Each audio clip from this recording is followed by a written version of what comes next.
would love for him to do that, Yeah. but Which building is he in? Hummingbird Square. I have spent a lot of time at Tallgrass. I deliver 40 with Easter lilies and Hey. 40 poinsettias, and thank God for good signage because you cannot get lost in Tallgrass Creek because everything's most every building is connected to another. Yeah. Just keep following the signs. It's a maze. It is a maze, but it's a really well organized maze. It's a great place. So, yeah, I can If introduce you're you to 99. a lot of nice folks if you want to. Every once in a while, somebody will ask me if I live there when I'm visiting, and I'm like, I'm not taking that as a compliment. I don't know. Hey, you walk too briskly through the halls. Yes, and I don't have on my badge. Probably.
Good evening, ladies and gentlemen. Welcome to this regular session meeting of the Leawood Governing Body. We're here tonight on August 17th, 2026. I call the meeting to order, and with that, I would ask the clerk to call the roll, please. Councilmember Sunkel. Here. Councilmember Guyed. Here. Councilmember Harrison. Here. Councilmember Kane. Here. Councilmember Rubin. Here. Councilmember Larson. Here. Councilmember Pepis. Here. Councilmember Castor. Here. And Mayor Mark Elkins is present and presiding. Thank you, Stacy. I find that all 8 of the governing body members are here this evening along with me as mayor, so a quorum is present and we can move on to the business of the evening. And with that, I would ask you all to rise and, for the Pledge of Allegiance on my lead, please. I pledge allegiance to the flag of the United States of America and to the republic for which it stands, one nation under God, indivisible, with liberty and justice for all. Thank you. Please be seated.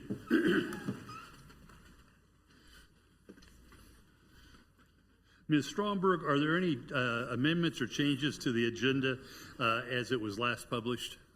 No, sir. Thank you. If not, is there a motion to approve the agenda as it was published? So moved. Thank you, Mr. Pepis. Second. That was Ms. Guyed, I believe. Any discussion? All those in favor of approving the agenda as it was published, please indicate by saying aye. Aye. Those opposed, same sign. The ayes have it, and the agenda is approved as it was published. I don't have an indication of anyone having signed in tonight to address the governing body from the public. We have no proclamations this evening, nor do we have any presentations or recognition, which brings us to the special business of the evening. Item A under item 7 is to conduct a public hearing and consider an ordinance vacating easements located at Lot 1 of Holbrook East Village, 6th plat within the city of Leawood, Johnson County, Kansas. The staff wish to be heard. Yes, Mr. Lay.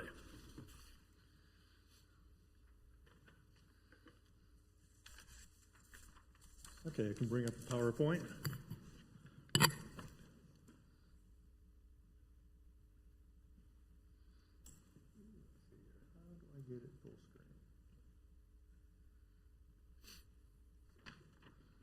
Okay, there we go. So this first item for 7A is in Lot 1 of the sixth plat for Holbrook East Village. In 2025, the developer did a replat and converted 2 lots into 1 lot. And with that, they knew there was already an existing easement along those 2 lots. But now that it's just 1 lot, this easement is cutting that lot in half. And so this is just to vacate that easement through the middle of the lot. We have confirmation from all the utilities that there are no issues or objections from them, and so we are supportive of vacating this easement. And Mr. Lay, given the map that's in front of us, can you use the cursor to show us the easement that we're talking about? So this is pretty hard to see, but the old lot line ran right through here, east to west, if you can see my cursor, and then the easements are right along that old lot line. Stephen, can you help us with the Thank you. cursor? You can draw it for me if you want. There we go. There we go. Okay, thank you. Okay, so this is where the old lot line was between the 2 lots, and then that's the easement that we are vacating. All right, very good. Thank you, Mr. Lay. Questions for Mr. Lay? If not, Mr. Lay, because this is an abandonment of an easement, a public hearing is required. And so with that, I will open the public hearing. We normally allot about 3 to 4 minutes for any comments that anyone may have with respect to the proposed action of the city to abandon this easement. I think that we still have a clock that works that will start to blink when we get to near the end of the 3 minutes. And when it switches to red, we would ask that you bring your comments to a close. With that, I do open the public hearing. And is there anyone in the audience who wishes to be heard on the proposed abandonment of this particular easement? If not, I would entertain a motion to close the public hearing. So moved. Thank you, Ms. Larson. Is there a second? Second. Thank you, Ms. Guyette. Any discussion? If not, all those in favor of closing the public hearing, please indicate by saying aye. Aye. Those opposed, same sign. The ayes have it, and by unanimous vote, the public hearing is closed. That brings us to a consideration of the ordinance to vacate that easement located at Lot 1 of Holbrook East Village, 6th plat within the city. Is there any discussion concerning staff's proposal to abandon that easement? If not, is there a motion to adopt the ordinance which would vacate the easement? So moved. Thank you, Ms. Larson. Is there a second? Second. Thank you. I'll give that one to Ms. Rubin. Is there any discussion of the motion? If not, this matter does call for a roll call vote, and with that, I would ask the clerk to call the roll, please. Councilmember Pepys. Aye. Councilmember Sunkel. Aye. Councilmember Larson. Aye. Councilmember Guyed. Aye. Councilmember Rubin. Aye. Councilmember Harrison. Aye. Councilmember Kane. Aye. Councilmember Castor. Aye. I have 8 votes in favor and none against, so the motion to adopt an ordinance vacating the easements located at Lot 1 of Holbrook East Village on the 6th plat passes unanimously. The ordinance is adopted. Second thing under special business tonight is a proposal by staff to vacate the easements located at Lot 2 of Holbrook East Village, the 5th plat within the city here in Johnson County, Kansas. Mr. Lay? Yes, the same developer came to us last year and replatted 3 lots into 2 on the Holbrook East Village. It's on the very southern end. And if you can see my overhead, we can bring that up. There we go. So there's the current lot line between the 2 lots, and they are vacating an easement that actually comes from the right-of-way towards that house, and it's within the setback. It's not being utilized by anyone, and so we are supportive, along with the utilities, of vacating that easement. Thank you, Mr. Lay. Questions for Mr. Lay? Ms. Harrison. Thank you. David, with regards to all of these, I think this is the 5th and 6th time we've seen lot lines disappearing in this neighborhood in the last 2 years. Is there a process where any approval has to happen from other neighbors, or a notification, or And they go through the Planning Commission and City Council approval for a replat, for a final plat. So it goes through the whole process and the notifications of the property owners. So property owners nearby are notified? Yes. Okay, I mean, we don't do it that often, I just never thought to ask what the neighbors all think. So, thank you. Thank you, Ms. Harrison. Other questions for Mr. Lay? If not, just as before, there is a requirement that we conduct an open hearing on staff's proposal for the city to vacate or abandon the easement. Same rules as before. Is there any, I'll formally open the public hearing and ask if there's anyone in the audience who wishes to be heard on the proposal that the city vacate or abandon the utility easements that are located on Lot 2 of Holbrook East Village in the 5th plat. If not, is there a motion to close the public hearing? So moved? Thank you, Ms. Harrison. Second? Second. Thank you, Dr. Castor. Any discussion?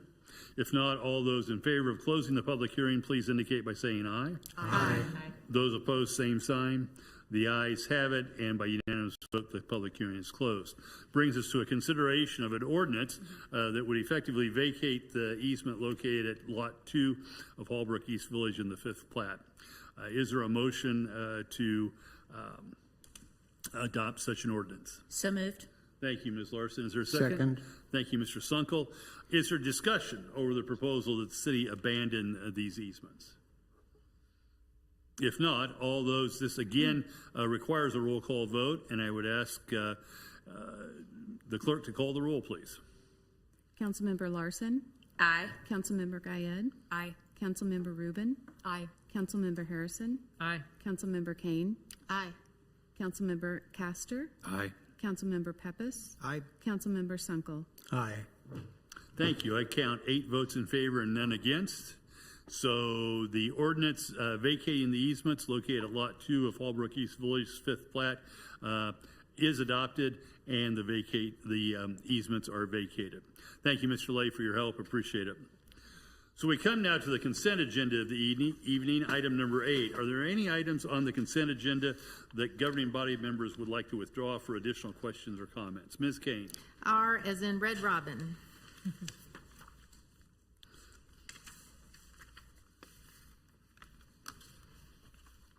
R as in Red Robin for Ms. Kane. Any others? Yes, Ms. Rubin. N as in Nancy. N as in Nancy for Ms. Rubin. Others? If not, then, is there a motion for the governing body to approve and adopt the items in the consent agenda with the exceptions of items N as in Nancy and R as in Red Robin? So moved. Thank you, Ms. Guyed. Is there a second? Second. Thank you, Mr. Pepis. Any discussion? If not, all those in favor of adopting and approving the items on the consent agenda with the exceptions of N and R, please indicate by saying aye.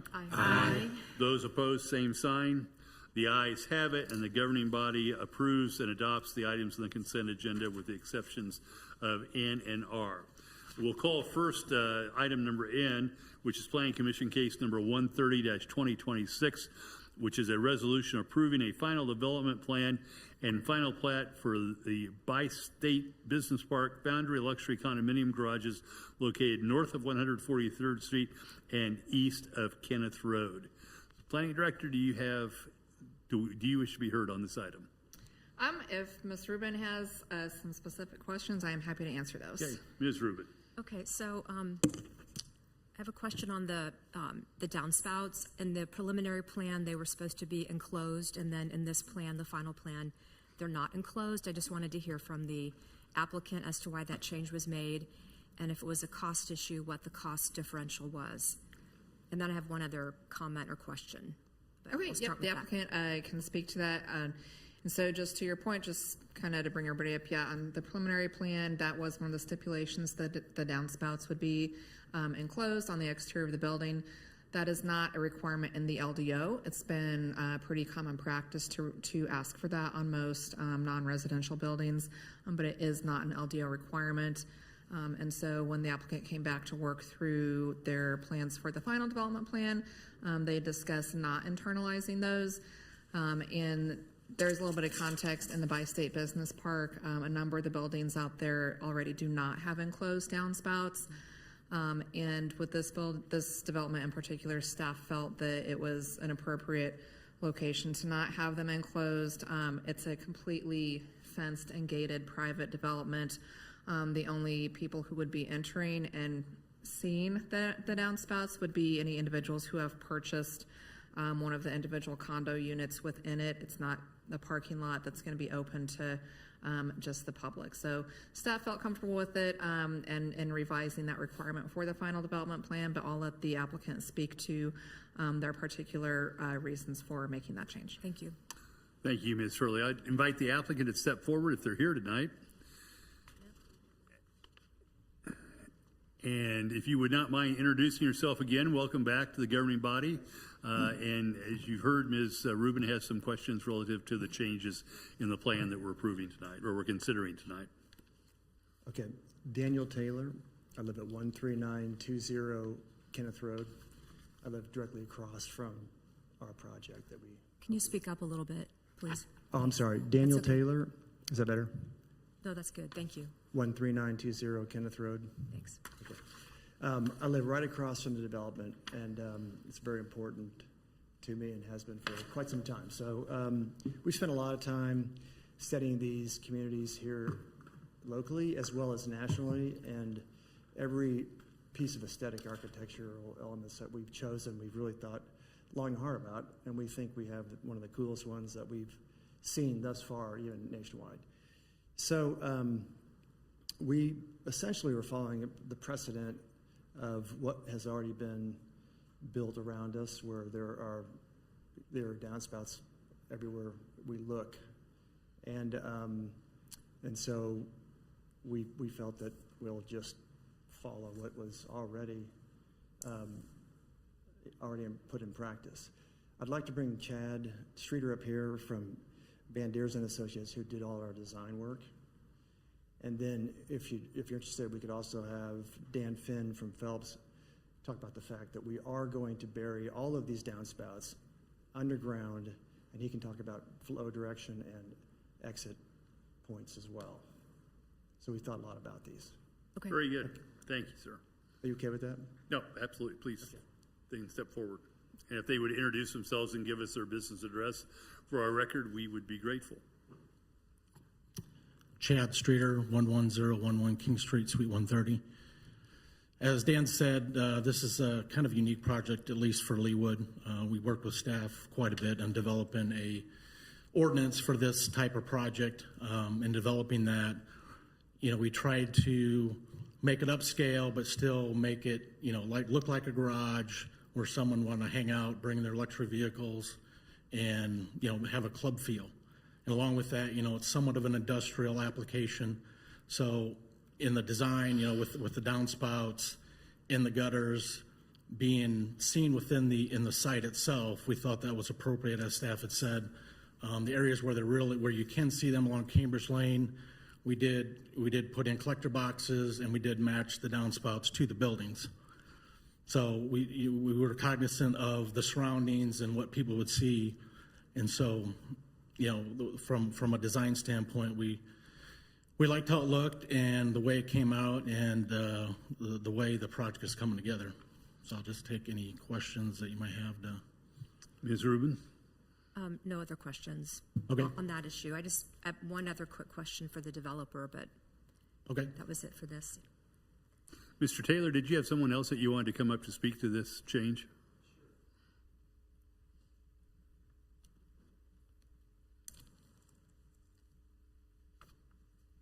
Welcome, sir, and if you could give us your name and address, we would be grateful. Dan Finn, Phelps Engineering, 1270 North Winchester, Olathe, Kansas. Just wanted to echo on what Dan had mentioned. A lot of the concerns with exterior downspouts are both the look of it, and then also concerns if it's going to be dumping directly onto grade via splash blocks and surface draining away from buildings, causing erosion issues on site and also downstream.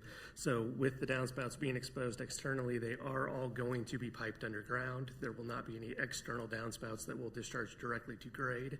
They'll be routed to a private detention basin for stormwater treatment and detention on site, and then we'll connect to the downstream public stormwater system. So we have thought about both aesthetically what it will look like, and also to ensure there won't be any erosion issues from the external gutters and downspouts. Thank you. Ms. Rubin, additional that's great. questions? No. Great. No, Thank you. And Mr. Taylor, I think that Ms. Rubin had one additional question for you. Just one quick question. So in the last hearing, when you had the preliminary plan, we talked about the neighbors at the villas, next to you, and I was just wondering, I think we talked about some of the rules and regulations that might apply, and has there been any update on that with those neighbors? Yes, we've actually, I've met with, I wish I could remember her name, my apologies, the one that runs the HOA, and we've added some additional landscaping. They were concerned maybe about headlights, and so we've replaced some deciduous trees with evergreens. We're going to use green giant arborvitaes and some other spruces.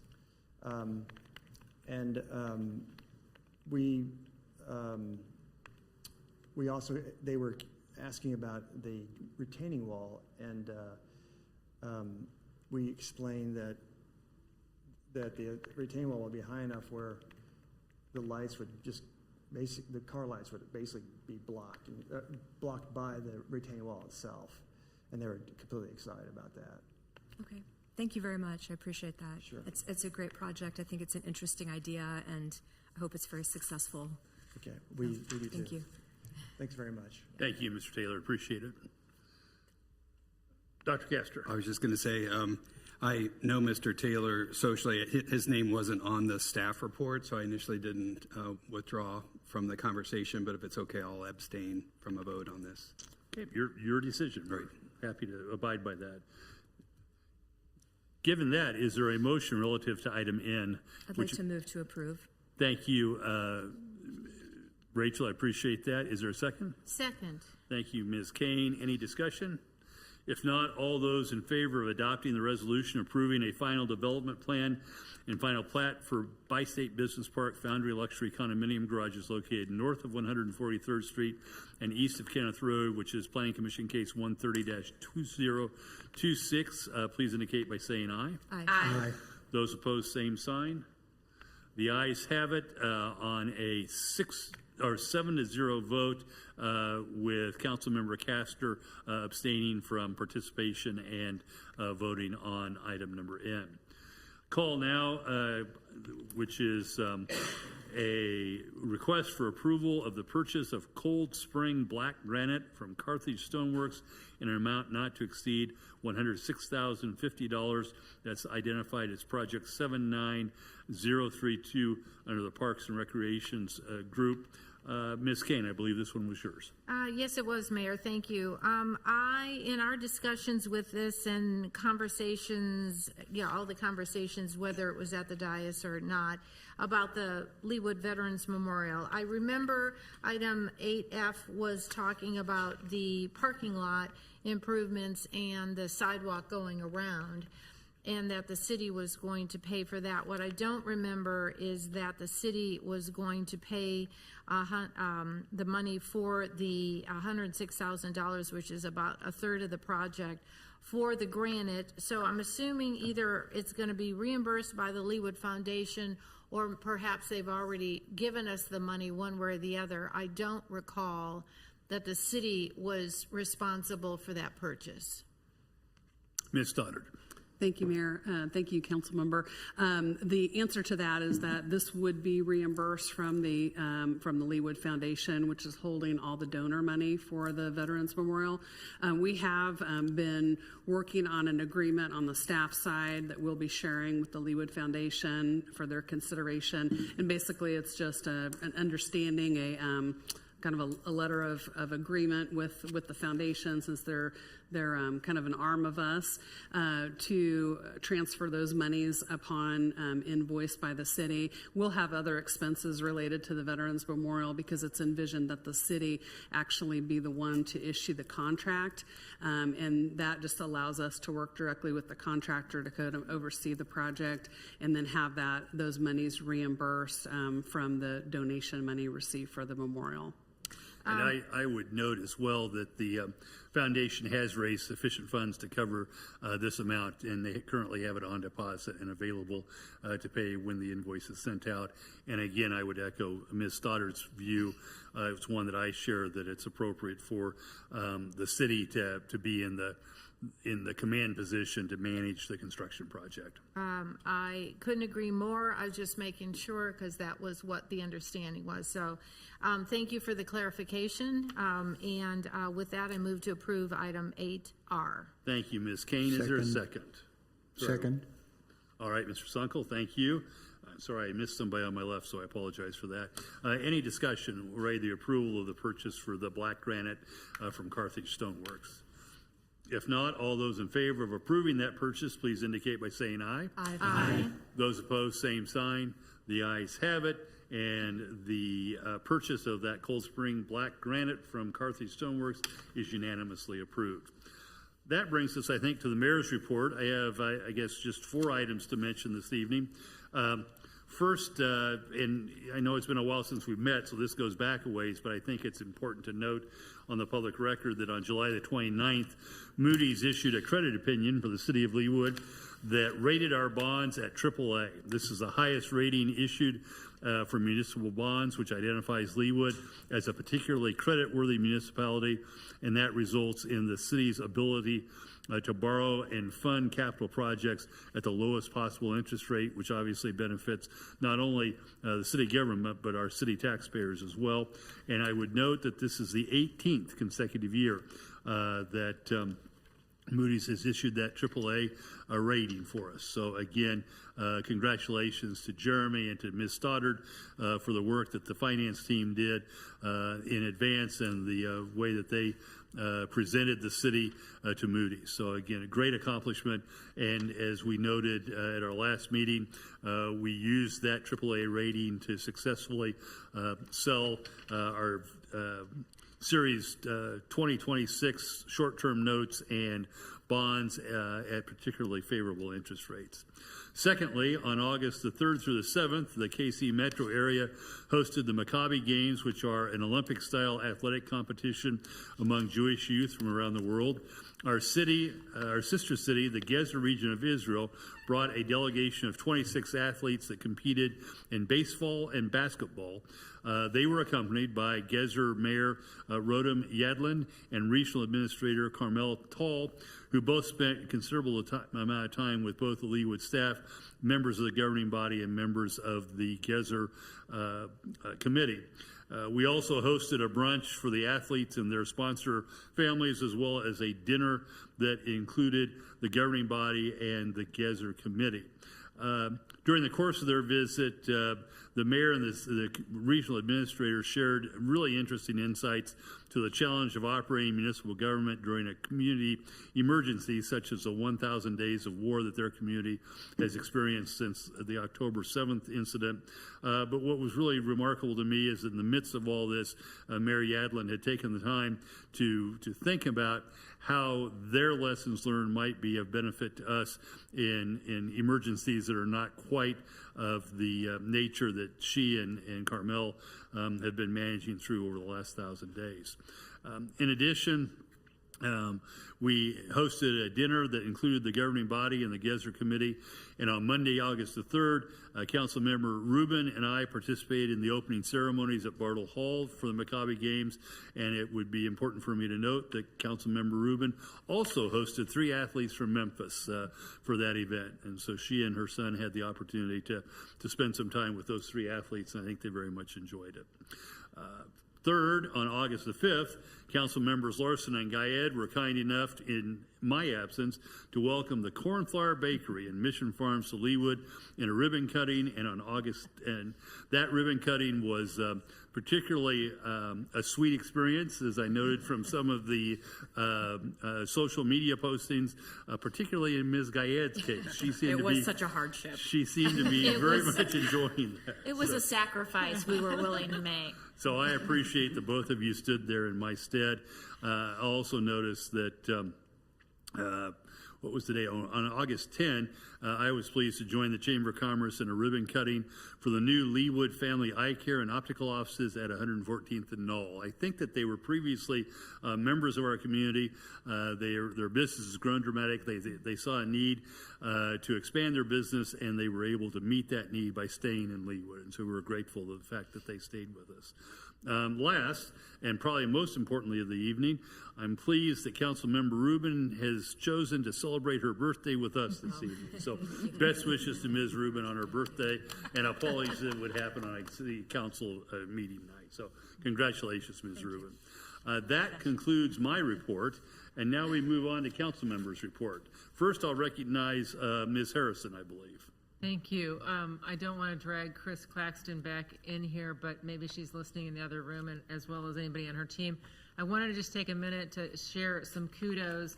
I don't know if all of you have had the chance to look at the new Leawood Loop, but I spent a lot of time kind of dissecting these when they come, probably because I used to be in the business of published magazines and things like that. We had a huge increase in the amount of programming available for adults between the February to August. Singing your praises, Chris.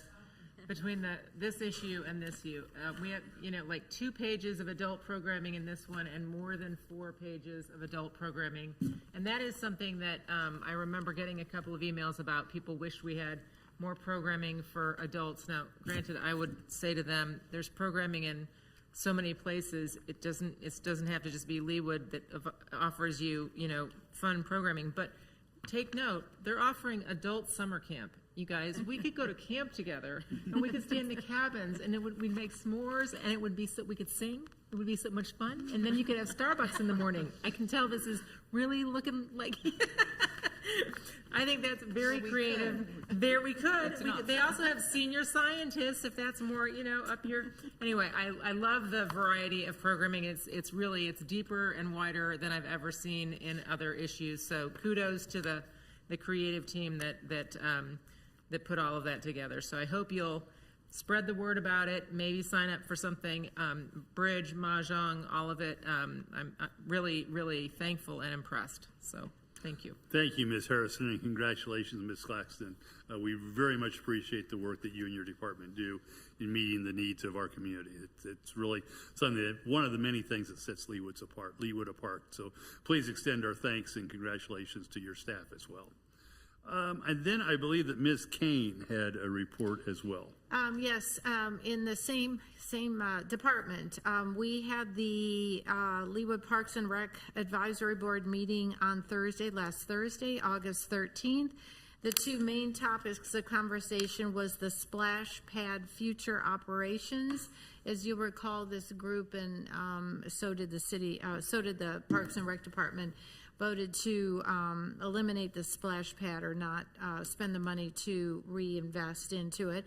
So we will continue those conversations. The when and the where and the how of what happens to that space is yet to be determined. The second big discussion, which was the bulk of the meeting, was the future of the tennis pickleball. So I have a picture here, hot off the press. So the courts to the north will remain 3 tennis courts.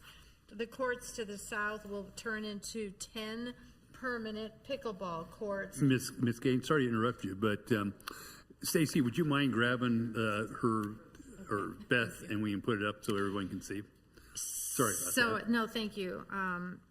Not great Vanna White capabilities up here. So right. Thank you for that. So there we go. So on the courts I'm seeing on my right, I'm assuming you got, now I'm seeing them on the top.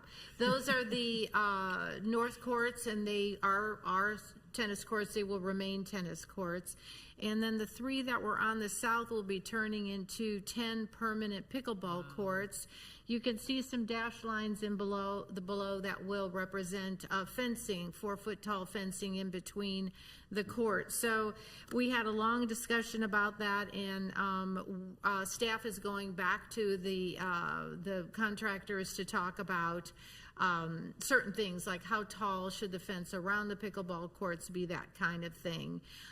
We are talking about extending the sidewalk. You'll see it kind of swoop in above the 3 tennis courts, and maybe at some point connecting around the side for ADA compliance. And there's also talk about shade structures, that's hard to say, to the left of the pickleball courts and likely to the left of the tennis courts. So all this is in development, but it's exciting, and we had people from, you remember we had, golly, how many were here. So I think short term, it's the best use, or we all think it's the best use of the money, and kudos to the staff for not only coming up, working with the developer to get a great plan, but also they have applied for a grant from the USTA for $175,000, $175. It's, Chris Claxton, Director of Parks, Recreation, and Arts. So the USTA will give us $105,000. 105. But and then we'll get $7,000 from the section, and then another $1,000 from the chapter. So not only are they doing a great job, I think listening to the residents who have been screaming, please do pickleball courts with permanent nets. So we're not only doing that, but we're capitalizing on some grants available, because of the tennis people are like, please don't, they don't want to see tennis go away, so that they're making some grant money available. In addition, they always provide us with the monthly staff report and the as a copy of what we all get. So that's a good hard-working group and smart group, and between the department and the group, we do great things. So that's my meeting for August. Thank you, Ms. Kane. And I note that last week on 3 different occasions, different days, I drove through the city park, see what was going on there. On each of those 3 occasions, pickleball courts were full and there was nobody playing tennis. So it continues to reiterate the need for pickleball. I think we found a really good, thanks to Parks and Recreation, thanks to the committee, and thanks to this governing body for finding a creative solution to what had been a challenging question. So we will, with our 10 courts and our fencing, we will be just as nice and just as lovely as Meadowbrook and other facilities around the metro. So what will be done there will not only be there, but it'll be elevated and well used and well liked, I'm sure. So we do it the Leawood way. So thank you for all the hard work there. So it's not a final plan. It's close, but not a final. But it's very well received. Thank you. Thank you, Ms. Kane. Mr. Pepys, I believe you had a matter that you wanted to bring to the governing body's attention and perhaps discussion. I did. Thank you, Mayor. So the other week, staff distributed a memo that I put together regarding council compensation, and I typed up a few words here just to kind of briefly explain why I created it, and then also some of the research that was behind it. So I wanted to better educate myself on how our current compensation compares with where it was when we last adjusted it. So the current council compensation took effect in January of 2018. So it's now been about 8.5 years without a change. So one of the things I was looking at was inflation over that time period. So using the Consumer Price Index for the West North Central region, which includes Kansas, prices have increased about 34.9% from January of 2018 through June of 26. So put simply, something that cost $100 in January of 18 costs today about $134.90. So that's where the 34.9 figure, that's what that represents, and it is why I use the cumulative inflation as one of the main reference points in thinking about what a reasonable adjustment might look like. So I also looked at the total compensation package, comparable communities, and then the broader question of who is realistically able to serve in these positions over time. So my point with the memo was not that compensation should automatically increase with inflation every year, but after 8.5 years, I think it's reasonable to look at how much purchasing power that has been lost and use that as part of our discussion. So based on that, I felt the proposed increase that we originally discussed didn't really address the amount of ground that's been lost since 2018. So my suggestion was to use the 34.9% cumulative inflation figure as a reasonable reference point for us considering an overall adjustment to the compensation. So really, I just kind of put the memo together as a starting place to have a conversation, kind of provide some of that additional insight into why I created what I did. Thank you, Mr. Pepys. Thoughts or questions for Mr. Pepys? Ms. Larson. I just want to thank Councilmember Pepys for putting together the memo. I support his initiative, and I look forward to further discussion as we make decisions for our budget. But I appreciate the effort that he's gone to, and I agree with the outcome in his calculations. Thank you, Ms. Larson. Other questions or comments? Ms. Guyette. I too appreciated the memo. It was very insightful and data-driven, which I very much appreciate. And I do also look forward to further discussion about it. I think one key takeaway that I had from it was we need to think about encouraging more of our Leawood residents to want to do what we're doing up here. We're all not going to be here forever. So how do we encourage a diverse and passionate and informed group to continue to serve Leawood? And I think compensation is probably a part of that conversation. Thank you, Ms. Guyette. Ms. Rubin.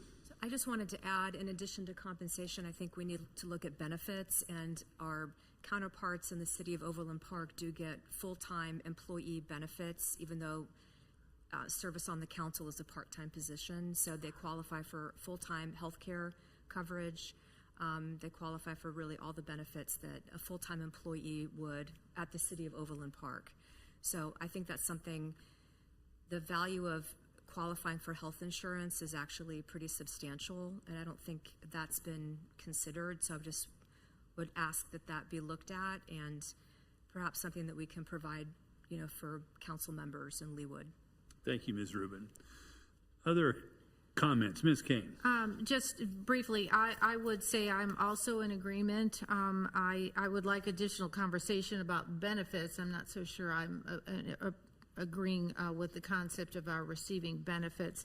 But as we read and we're doing the comp plan, and we all know that it's been an increase in our amount of time required, and all for good causes, and then ultimately that the fact that we are the decision makers, and it is a huge responsibility. So I keep saying how long I've been sitting here, because it's true, but the last 8.5 years to have no increase is kind of a little sad to me. So if you balance the amount of time, which is considerable, with the amount of the responsibility we have, and we are the key decision makers.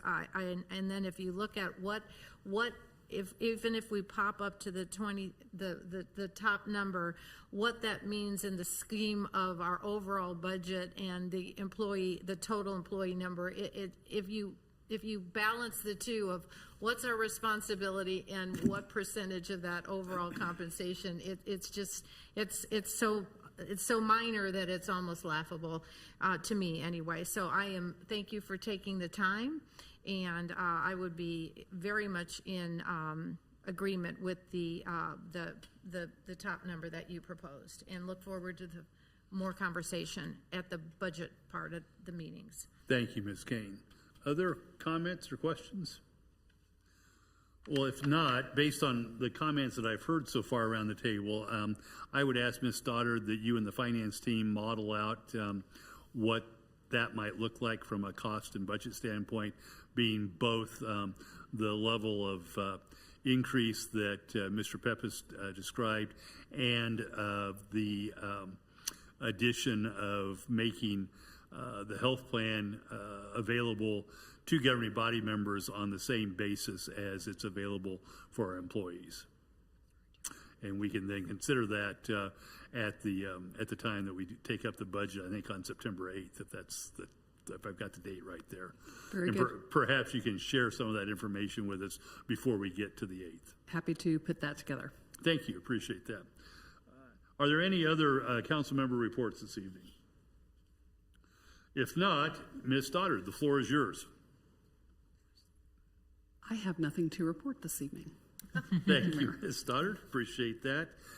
We now have a number of committee recommendations, and I would call first Planning Commission case number 123-2026, which is a resolution approving a revised final development plan for Regents Park 135 located south of 135th Street and west of Kenneth Road.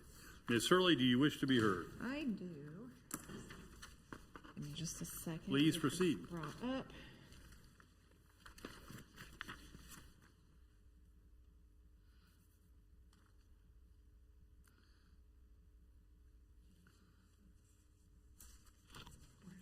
It's not.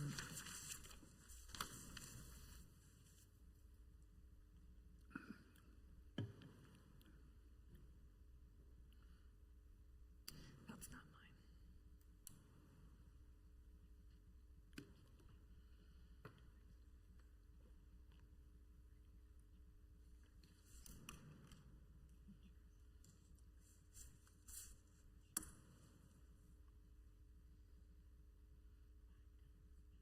Okay, all right. Thank you. So, as you said, this is a revised final development plan for Regents Park 135. Planning Commission did hear this at their July 28th Planning Commission meeting and voted 6-1 to recommend approval. So, this is a revised PDP or FDP to allow for a 190-unit mixed-use apartment building and separate multi-tenant commercial building. The rezoning and PDP for this were originally approved in 2018. And then there was a recent FDP that was approved in 2021 for this particular part of the Regents Park development.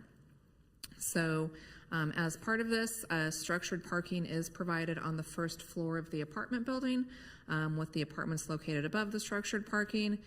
And the previously approved FDP included 193 dwelling units in 2 separate apartment buildings with below ground parking. So that is kind of the main difference here, going from 2 buildings to 1.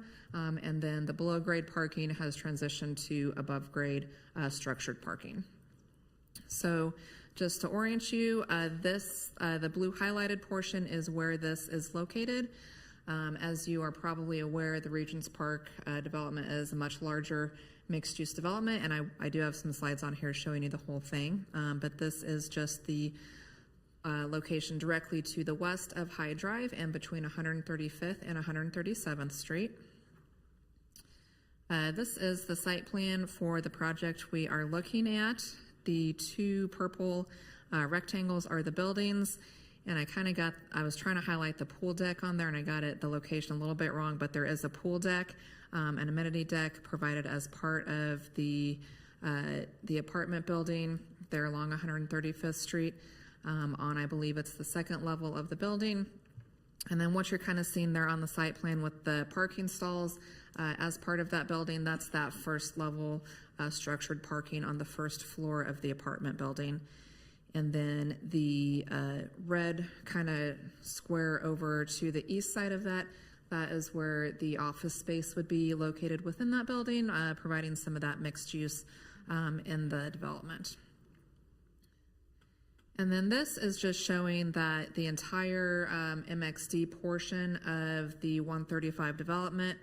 So again, those 2 purple highlighted buildings are what we're looking at with this particular application. And then moving on to the east of High Drive, there are 4 more buildings. We have not had a final development plan come through for those yet. And then further to the east, that orange highlighted building, that is the co-op building that's currently under construction and getting pretty close to being done, I believe. And then just to go through some renderings of this is a rendered view looking at the northeast corner of the building. So this would be looking back at the apartment building from the corner of 135th and High Drive as you come into the development. You can see there on the first floor where that structured parking would be. Again, that entire first level of the building is the structured parking. And they've designed the facade of it to kind of minimize that to the greatest extent that they can and make that blend with the rest of the design. And then just an additional view of that north side of the building as you would see it from 135th Street. You can see kind of a terrace provided above the parking level and then on up to the apartments above that. And then here is a view of that pool and amenity deck on the south side of the building. So this, again, would not be visible from 135th Street. This would be visible from the south side, kind of that parking lot side, or 137th Street, a little bit further to the south. And then just wanted to kind of run through some of the changes between the previously approved final plan and this approved final plan, just to, again, kind of highlight some of what has changed. So again, the main item is that the previously approved plan had 2 separate apartment buildings. They were actually connected by an elevated pool deck, so they weren't totally separate. If you'll remember, there was that elevated pool deck, so the 2 buildings along 135th were kind of connected into one a little bit, and they had 226,000, almost 227,000 square feet total, with 193 units. This plan has the 1 apartment building with 250,000, almost 251,000 square feet. It's a little bit larger, but with only 190 units. And the applicant will talk about this a little bit, but the reason for that little bit larger square footage, but fewer units, the unit sizes have gotten bigger. So we already have the minimum unit sizes that are required by the LDO, but those have gotten even larger with this to kind of account for market demands. Then that other kind of main change that we talked about was the structured parking. Previously, that was designed to be completely below grade, and then now we still have structured parking with this. It's just above grade and integrated into that first floor of the building. The amount of retail and restaurant space has stayed the same. The amount of office space has stayed the same. Previously, there were 163 surface parking spaces. This has taken it down to only 107 surface parking spaces. And then we've gone from 198 structured parking spaces before that would have been below ground to 225 structured parking spaces in that first level of the structured parking. So we've got quite a bit fewer surface parking spaces in the parking lot in this current proposal, and more of the structured parking spaces that are integrated into the building. And then on the landscaping, there was just a little bit of change in the number of trees and shrubs that were provided. The percentage of interior landscaping has stayed the same, right at 18%. The LDO requires 10%, so they're still well above what's required by the LDO. And then the most significant change in the landscaping was 9 fewer parking lot trees. And again, what accounted for that is there's quite a bit less surface parking area, so fewer landscape islands to even put parking lot trees into, so that's what accounts for that reduction in those parking lot trees. So just to give you a visual of the side-by-side, so on the left is what's proposed, and then on the right is what was previously approved with that final development plan in 2021. So again, you can see that the general configuration is largely the same. They've just kind of moved the building, that main building, that apartment building around a little bit. It's become a little bit deeper down towards 137th Street from 135th. And then the pool deck has moved just a little bit, and so it's all integrated into just one building. And then just a view of the renderings. On the left is what's proposed, and then on the right is what was previously approved. Again, from that same corner, right at the corner of 135th and High Drive, looking back to the southwest towards the building. So similar aesthetic, some changes there, particularly right on the corner with the amount of glass, but overall pretty similar in appearance. So with that, I can answer any questions that you might have, and the applicant does have a presentation to make as well.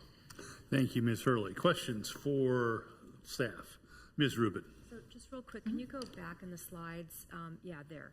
So where it says previously approved, what was that, like blue, the violet section in the middle? Oh, sorry. Yep. So that blue kind of in the middle, that was the elevated pool deck that connected the 2 buildings.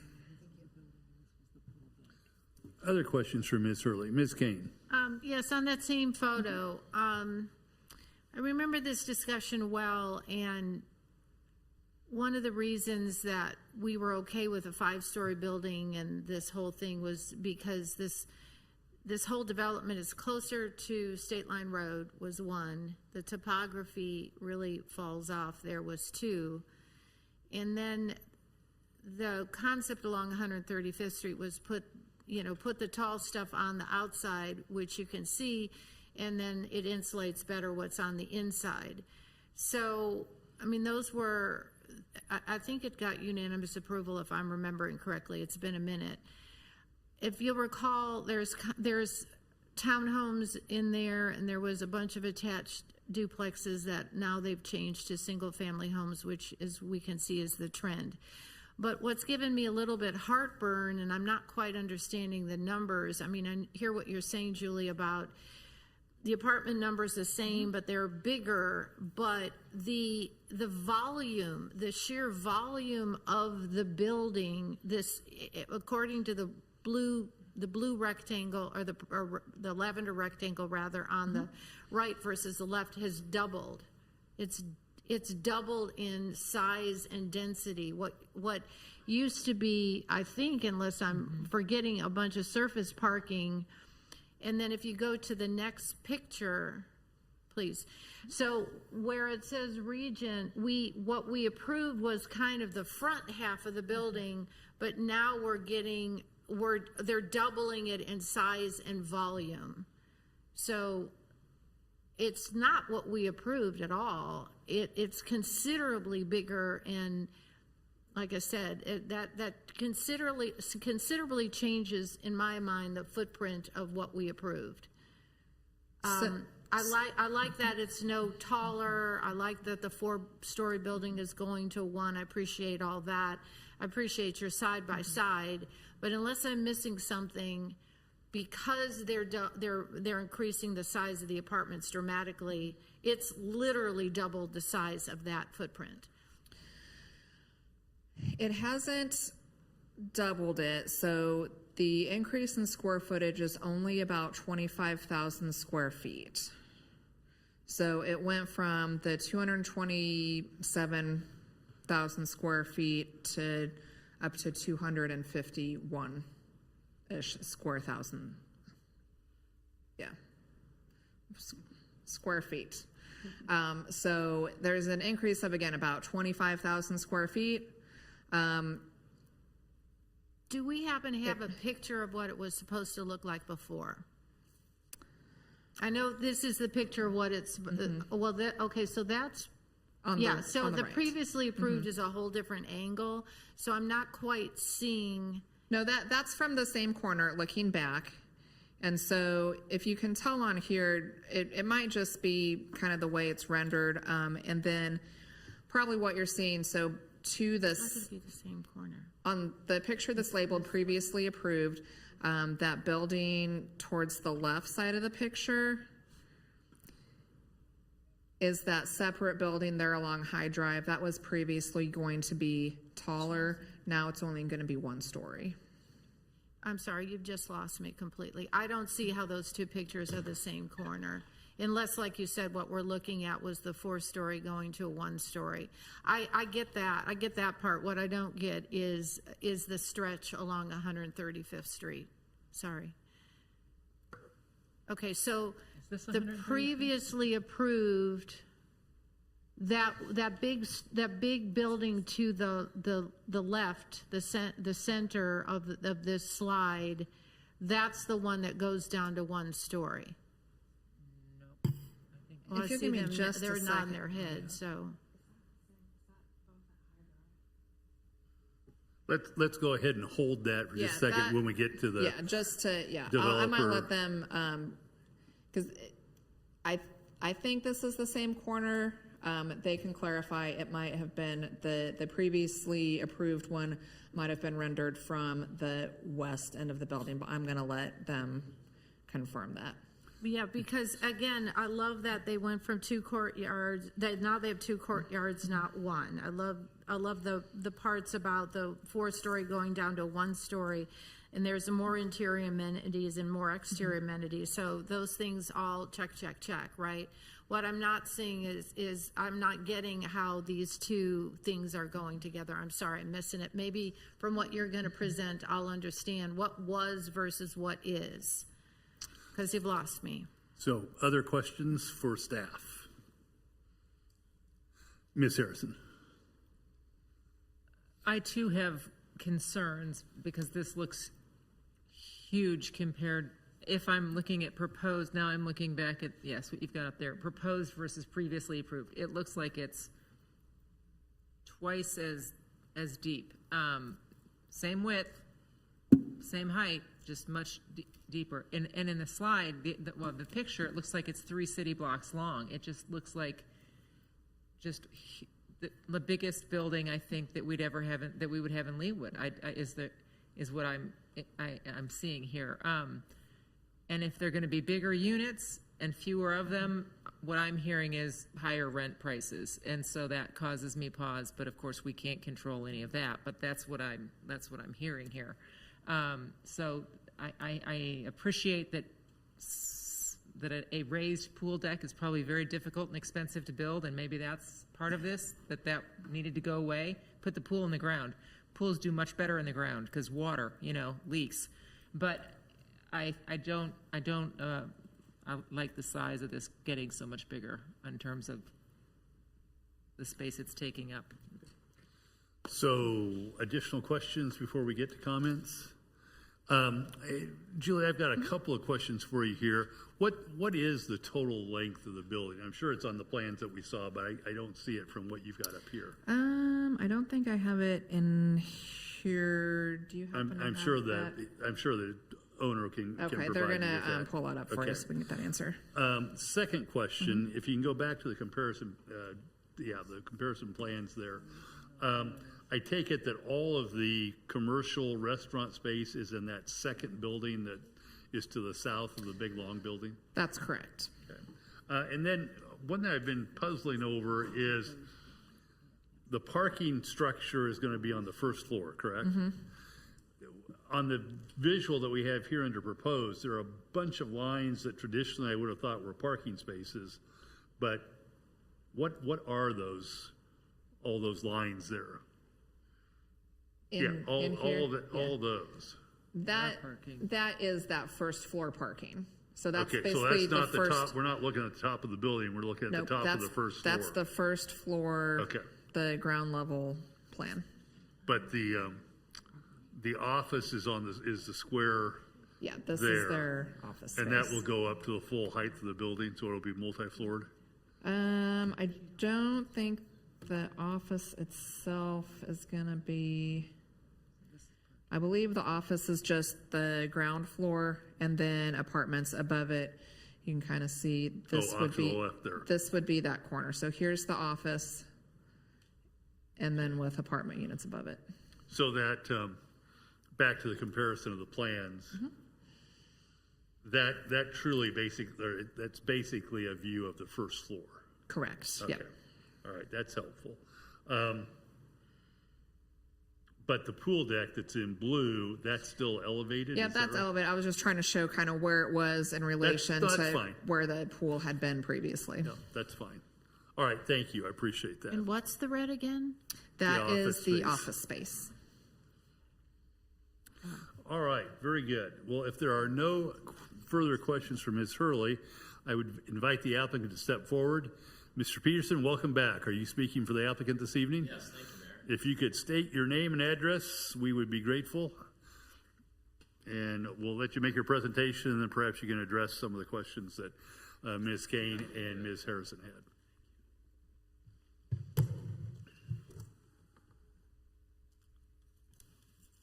Good evening, Council and Mayor. My name is Kirk Peterson, 900 West, 48th Place, Kansas City, Missouri. You know that it's always a pleasure when I get to come to the home city here.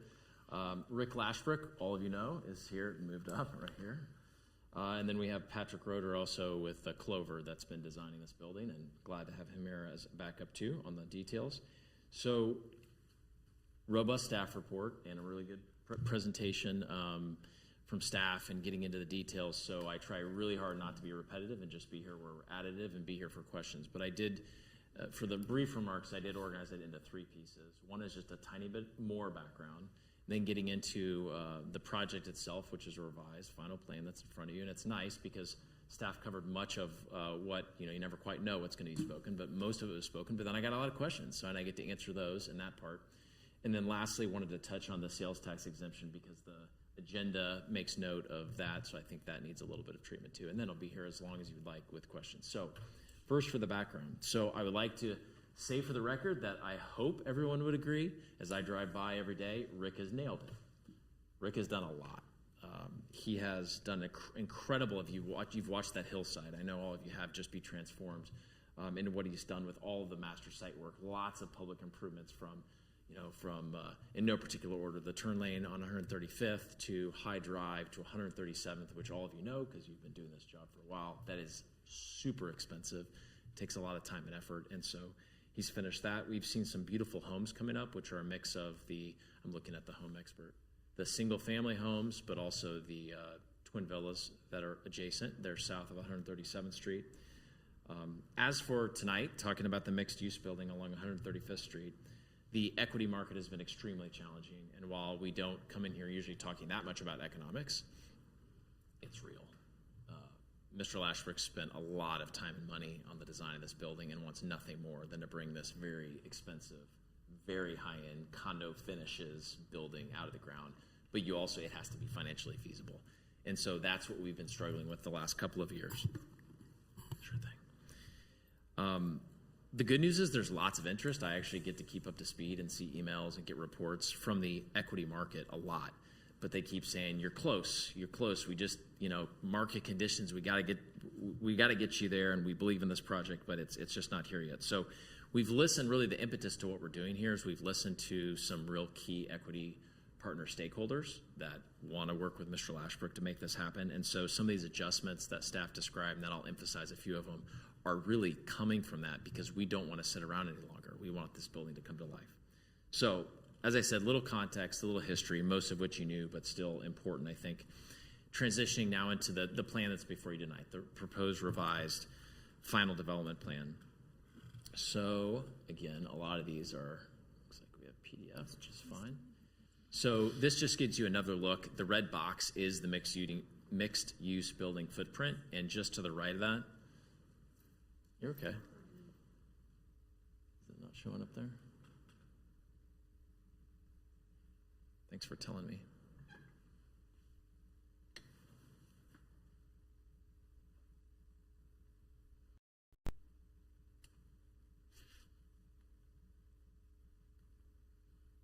There you go. That did it. Thank you very much. The red box, again, is the mixed-use building footprint. And then just to the east of it, you're seeing High Drive, just for your context. The senior would be all the way, that's under construction, is all the way to the east, and then that vacant ground is just east of High Drive.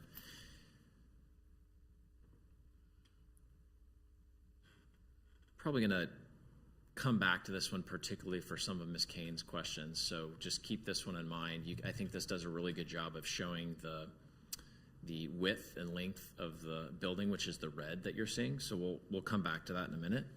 And then I just wanted to spend a moment on this slide, which really takes staff slide, which was really good and super detailed, and I think goes to the heart of the key changes that, again, we've been working with our equity partners on. So in this final development plan, you'll see that the two buildings that we looked at that were up along 135th Street have become one. But I want to pause on that because that's almost, I think for almost anybody other than maybe an architect or someone would say, well, that wasn't two buildings. And it kind of wasn't. And the reason I say that, it came up in some of these questions that we were connecting the, quote, two buildings on 135th Street in the previous plan with parking, and above it had the amenity deck. And so when you looked at it, most people from 135th Street would not tell you that was two buildings. It's all eye of the beholder.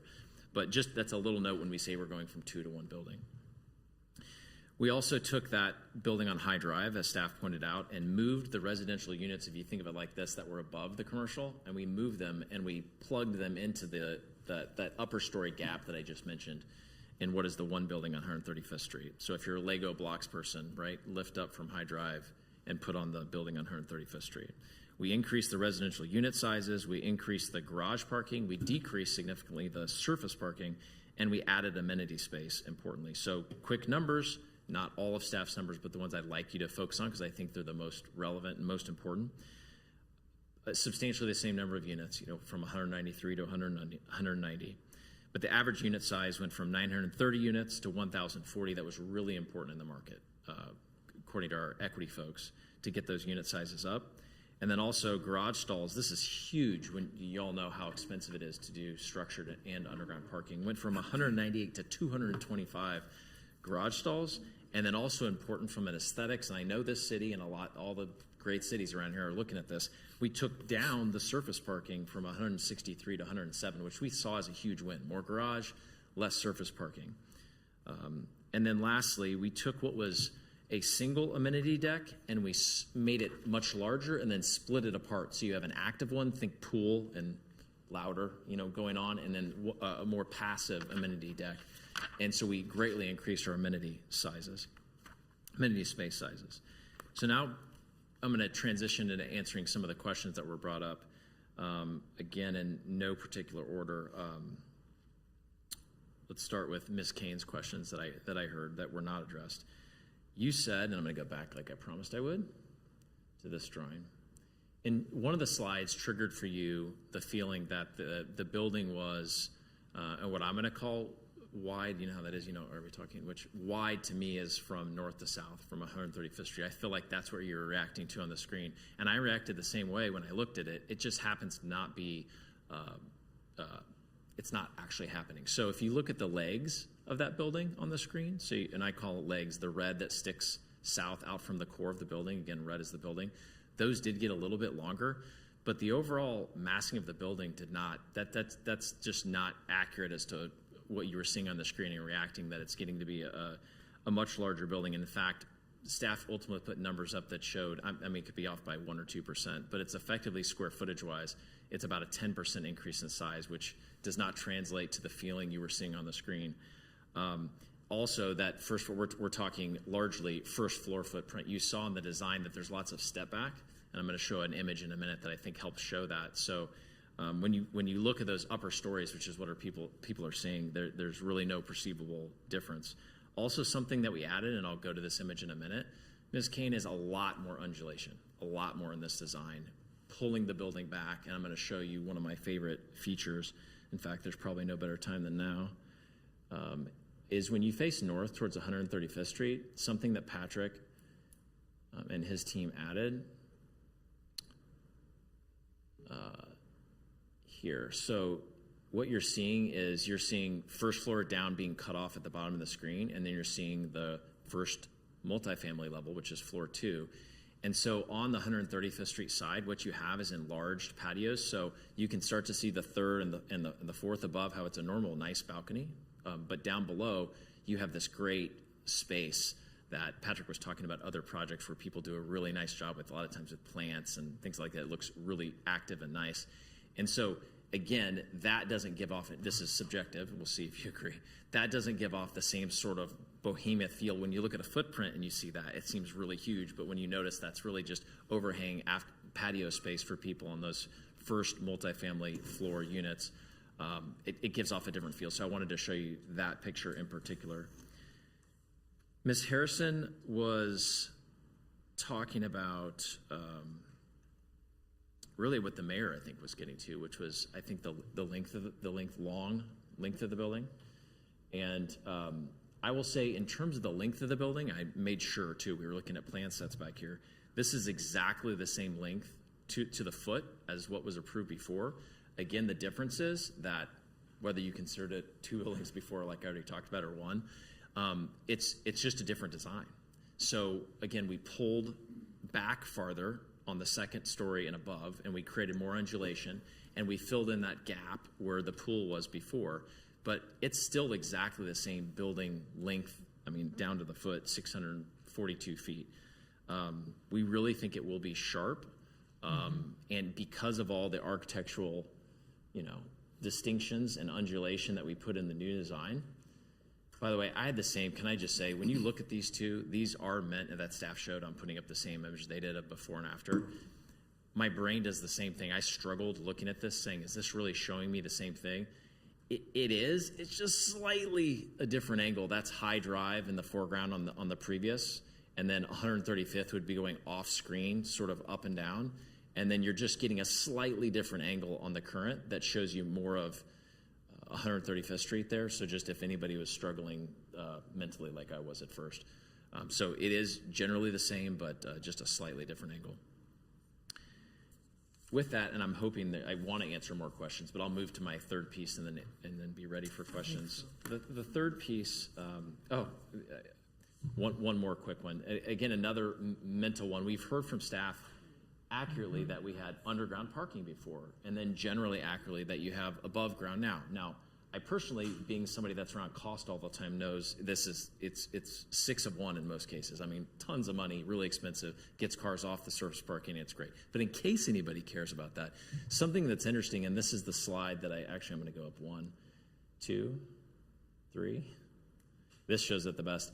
So right now, to your kind of right and up, you're looking to the west along 135th Street, and you have about 10 feet or so of climb as you go to the west. And so what you can see is, it's not just an illusion. When you see the garage space, which is the tan first, it looks like two glazing spots right there, and it's taller in the foreground, and that's because you've come downhill, right? So you've, quote, exposed your foundation like on your house if you have a walkout.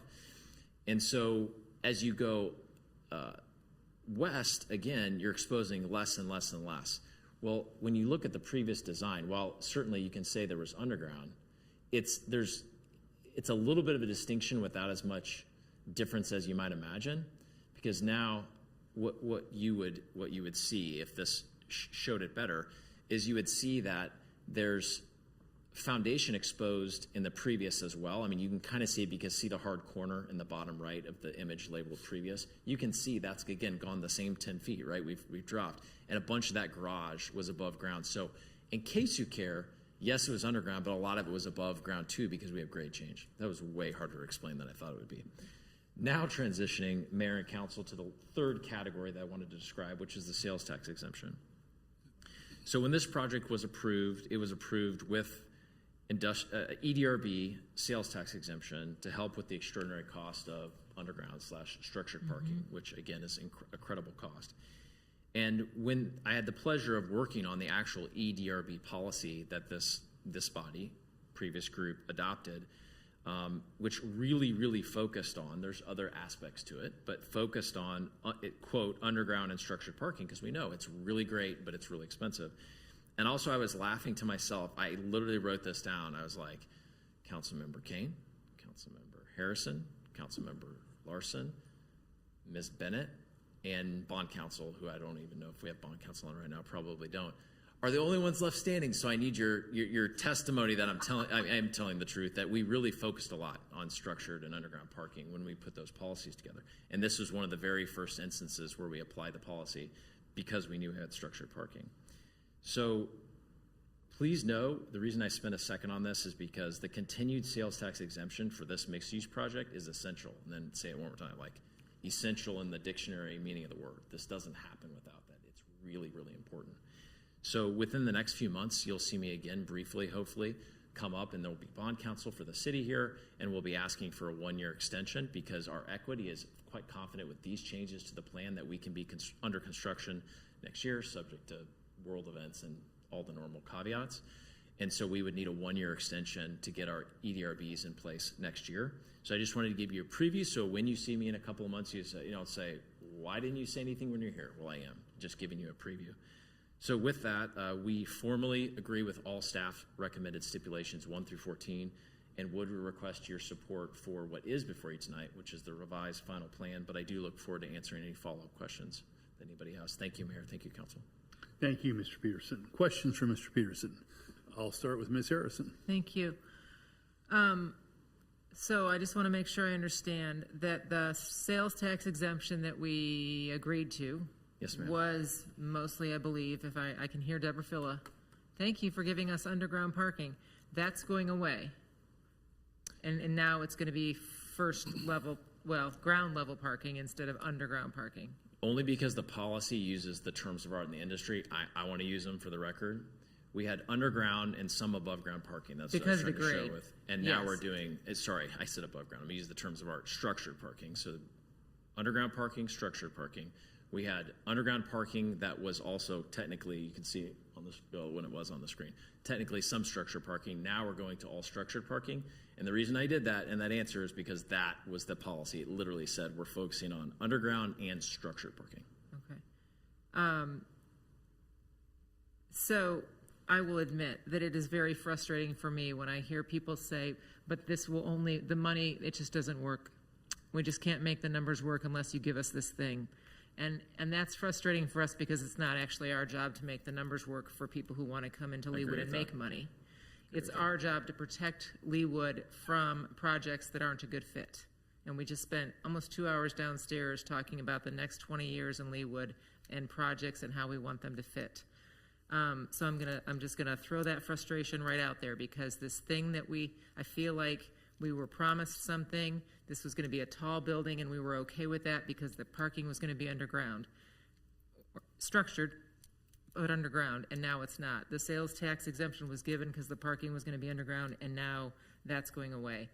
The building's getting bigger in one direction, maybe not length, but and that is also a concern. So I feel like you came to us with a list of 3 things you wanted to point out. I'm giving you back a list of 3 things that frustrate me a little bit because we are hearing over and over again that we've maybe approved too many apartments in Leawood, that the market may just not be able to bear this, and then you're coming to us and saying we're going to build bigger, more expensive apartments, and I'm just like, oh no, what if the market can't bear that?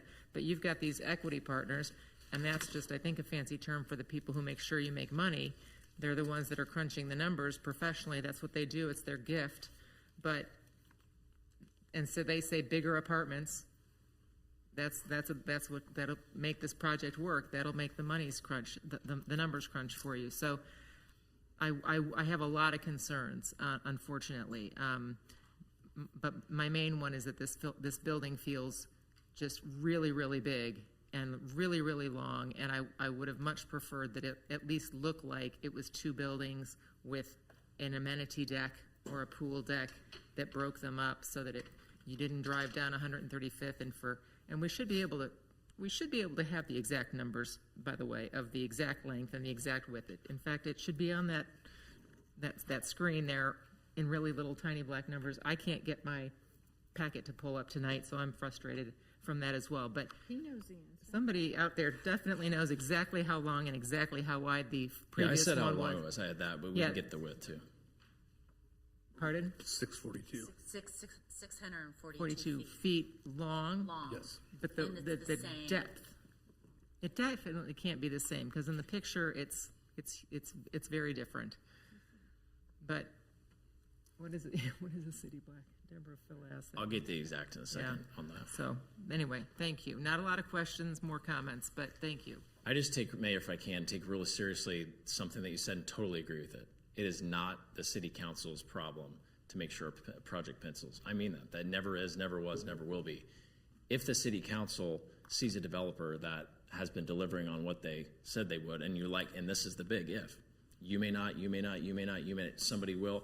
You have to decide. But if you like what they're doing and you believe that they have a lot of money in the project and haven't moved forward, not because they are playing games or whatever, because they can't. The clock's ticking. There's borrowed money. They can't move forward because they can't make it work. And if you want what they are suggesting, then you may or may not use a tool that your economic development policy said can be used for structured parking. But you don't have to, and I mean that. You either like it or you don't. But it won't happen without it. But I appreciate your comments. Thank you. Ms. Larson. Question about trees. On page 29 of the packet, it looks like there's a lot of trees to kind of soften the look of the structured parking along 135th Street. But then on the picture of the rendering, it looks like the trees are sparser, which doesn't benefit the building. I really like the way it looks on page 29 with the spacing of the, what kind of tree is it?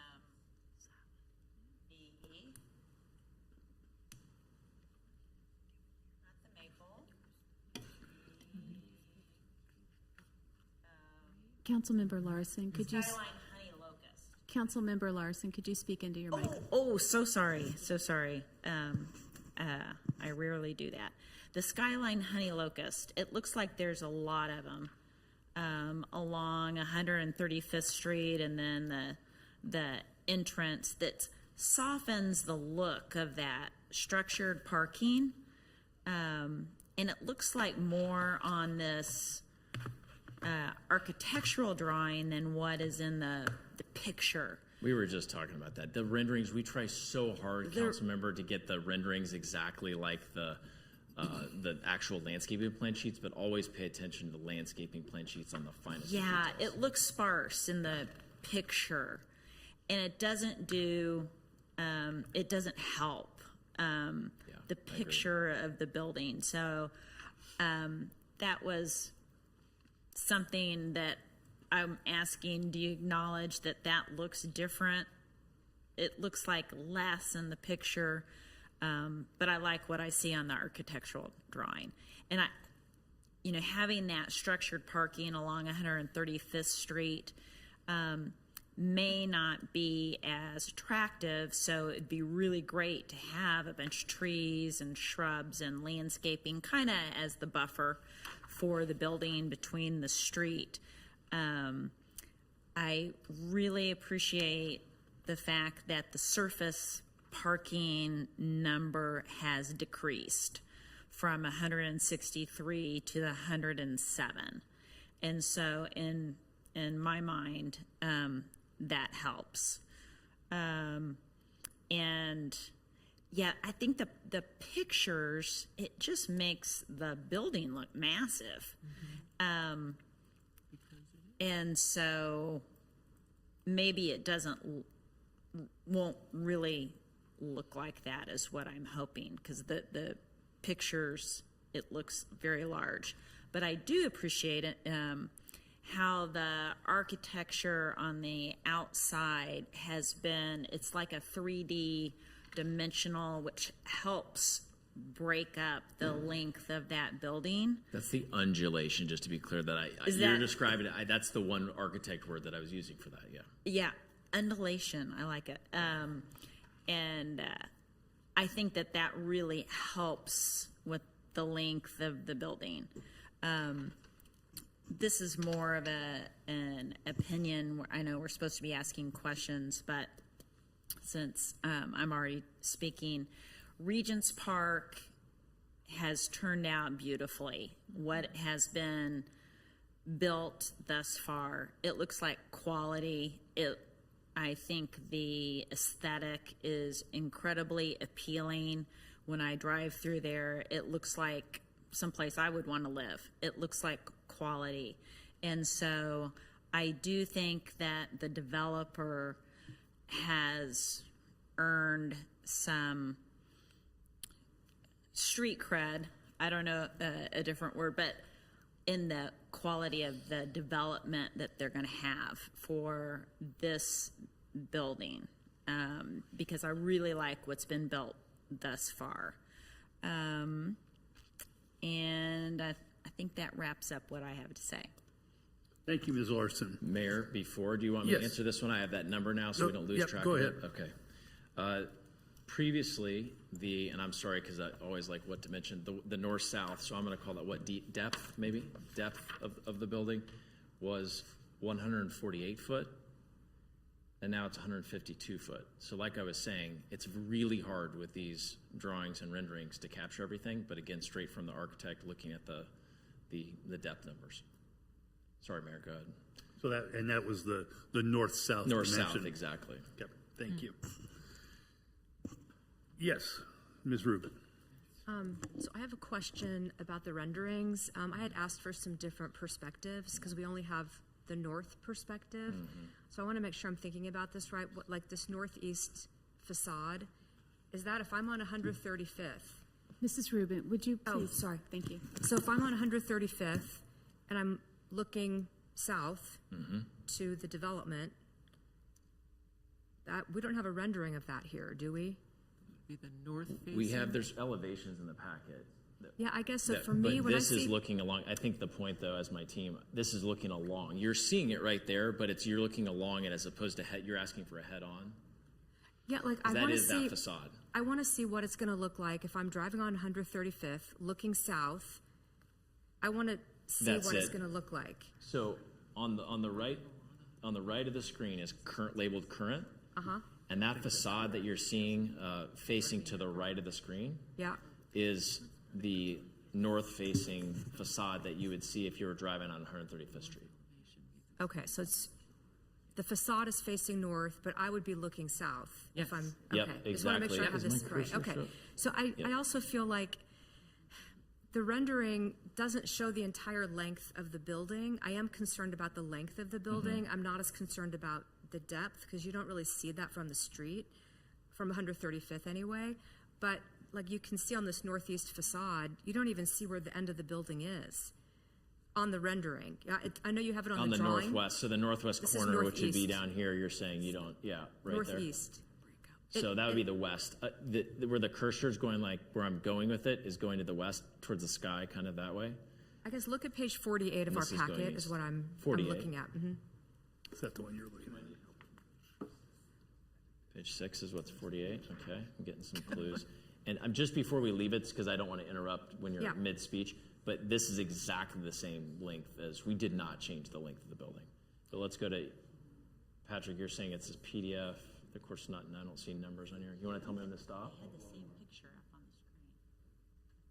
So that is, by the way, just for continuity here in discussion, that is again the north-facing facade. This just is one level up, but Patrick's telling me to go here. And this is what you're looking at in your packet, what I have on the screen. Is that right? Okay, okay, thank you. So I guess I'm not seeing, like it looks like the building keeps going on off Right. the page. So I can't see really what it's going to look like. It doesn't go From off. 100 It stops right here, right there. That's the end of the building. Okay. And then It's different than the packet, I guess is what I'm saying. If you look at the packet, page 48, the building Yeah, keeps you had going. asked for new rendering Yeah, showing so is this- 135th, and so this is what they produced in response Okay. to your request. Okay. I guess it would be nice to see it not at the angle. I'd like to see it sort of head on to know, like, to get a feel for that length, but. I see.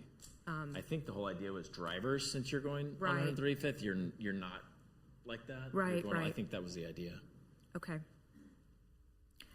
That was all I had. Yes, ma'am. Thank you. So Mr. Peterson, just make sure I'm tracking on this rendering that's on the screen right now that has the labels for High Drive and 135th Street.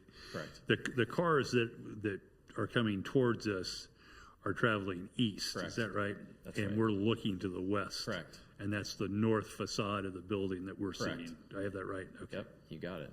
Thank you. Other questions? Ms. Kane?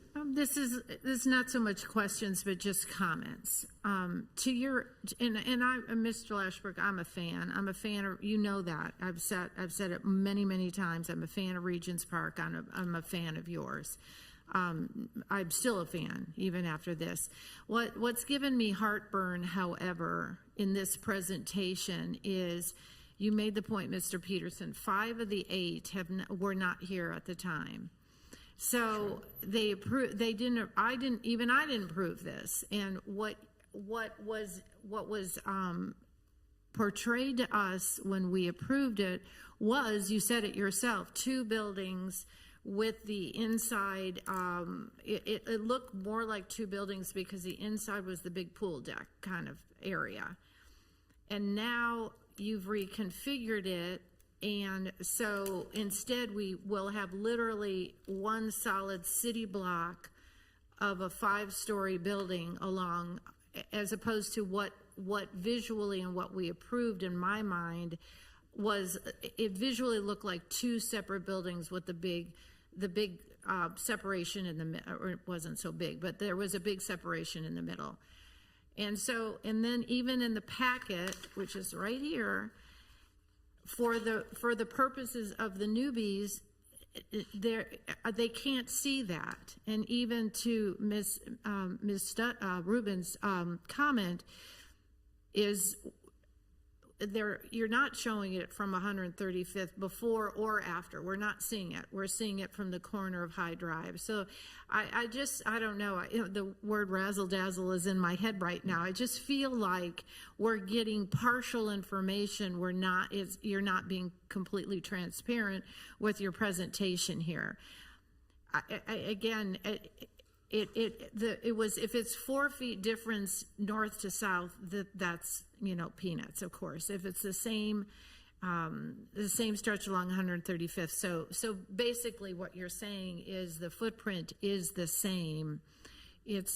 Which is good, because that's not what it appears from your very own photos. Substantially the same. It was a little different, just so people, Right, but the visual impact, I'm afraid, of 135th Street, and I don't know what we do about it, if anything, but the visual impact along 135th Street, I think will be, with or without that deck, will be greatly different than what was in my mind.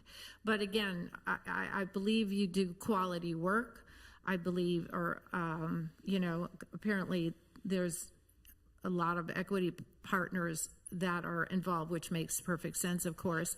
I do think a comment was made earlier today when we were in our work session about we have our, and this has nothing to do with this development, but we have our experts saying we're maxed out with apartments, and yet we have the developers saying, oh no, we need more apartments, but it's because right now they're getting financing for apartments. That's the one piece that they're, developers able to get financing for. So we're kind of stuck in this, as the city, we're kind of stuck. But anyway, those were not questions, those were just comments, and I don't know what we can do about it, other than I'm frustrated by the presentation and by the photos. It feels like for the new people that they weren't seeing the true before and after that was approved. Mayor, can I? Go ahead. Thank you. Ms. Kane, we are trying to be transparent. We're trying to do the drawings that make the most sense for people to really capture what it would be like. Like I said, going along the roadway we thought was the intent, to people passing by what it would look like. And the other problem, if you do something that is not what people will see when they pass by, and you try to go across the street where there are buildings and you try to do a rendering there, is it's really hard with pictures like this to capture the undulation. So on the screen, and even now, it's really, really hard, but at least you have a better shot at being able to show it, which is, look how far in the building goes here, and the building goes here. It's supposed to look like different building sections. You get a little better sense here, although they're closer together. These undulations are more spread apart, so it really gives you a sense of breaking up the massing. And I'll tell you, it is really hard, and I'm not one that draws it, obviously. It is really hard to capture that in an image like this, and that's what we're trying to do. So your opinion is valid because it's your opinion, but we by no means, we're trying to provide information. We're not trying to hide the ball on anything. Well, and therein lies the rub, right? This is the hard part for us, is it happens over and over. It's certainly not just you, but we end up getting, on a flat piece of paper, we get squares and you can't read the numbers. And we're supposed to translate a flat piece of paper, your version of what we should see or not, into what it's actually going to look like when it comes out of the ground, because that's what the neighbors will complain to us about. You know what I mean? And so if indeed this is an entire city block long, I don't know that we have another building this big, certainly not an apartment building this big, that is an entire city block long. So that's why it's given me a little bit of heartburn, as you can hear tonight, because it was in my mind visually at least broken up the first time, and now it's not. Well, it's got the undulations. I love that word, but anyway. But I don't know what we do about it. And I am a Mr. Lashbrook fan and this development fan. So, for the record, again, thank you. Mr.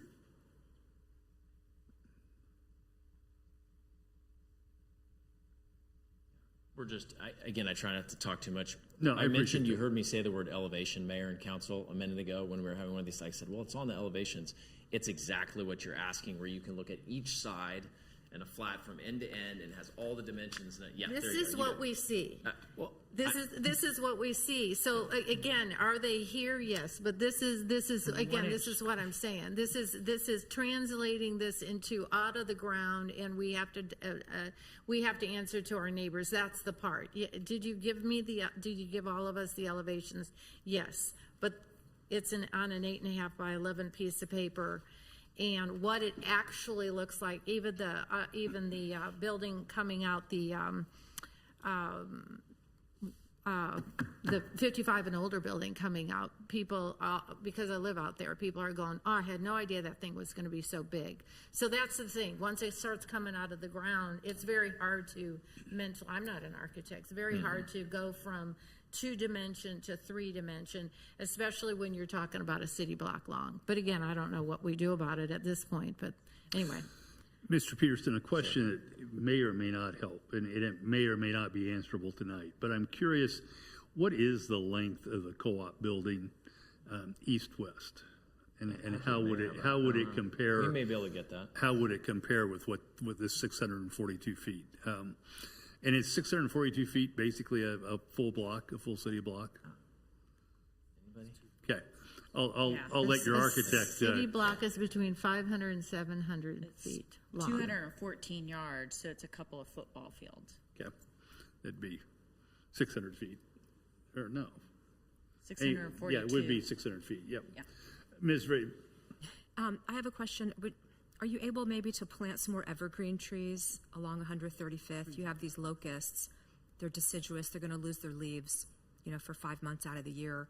I don't know if more evergreens might help soften the structured parking. It's just a thought. Yeah, I was going to say, as you can imagine, I can guarantee you that all the time and money and everything Mr. Lashbrook has in this, if council or professional staff wants to make adjustments to the landscape plan, that's not a hill that he's going to die on. He wants the best possible project. So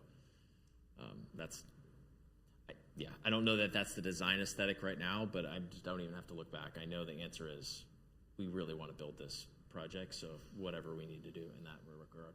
It just might hide some of the structured parking view, because then you'd have, more year-round coverage. It's just a thought. Other questions for Mr. Pearson? Yes, Ms. Guyette.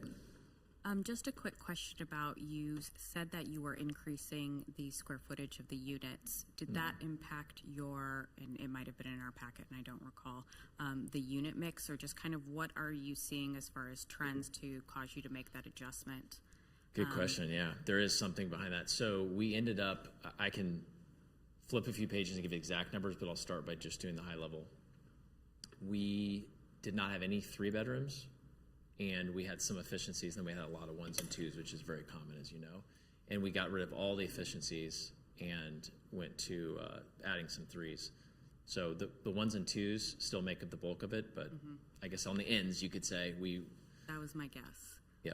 And are the 3 bedrooms the ones that have those large patios that you pointed out? Ooh, that's really detailed. Off the top of your head, yeah, some of them is the answer, yeah. So it's very similar to some of the concepts that Meadowbrook did with their larger 3-bedroom units, which were really, really popular. They did those larger patios. Which, interestingly enough, only because this was brought up, usually it's not, but yes, this project has to pencil or it won't happen.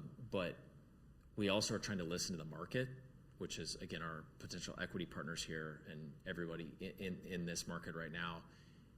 You make more, and some of you are not ready because you know this already, but you actually make more per square foot on the smaller units. You make least on like the 3-bedroom units. But the reason we made these changes, and our equity partners wanted to, because we want to make sure this is always full. We want to make sure this is highly desirable, and we're building the size units and type of units, number of bedrooms, enough structured parking, adding all that structured parking as compared to the previous plan, because we want it to always thrive. And so that's why we made those changes, even though that's not helpful financially. But it's helpful making sure that people actually show up and rent. And really fast, it was a little detail, but I know y'all were spending important time downstairs earlier. And just to remind that any numbers that the consultant is providing certainly has this baked in, because this is key real estate that's had this approved here for a while. So this is not additive to whatever numbers you're looking at. And I think everybody, that's clear. But wanted to make clear, maybe even for people that are listening, this is not a quote new project in the least.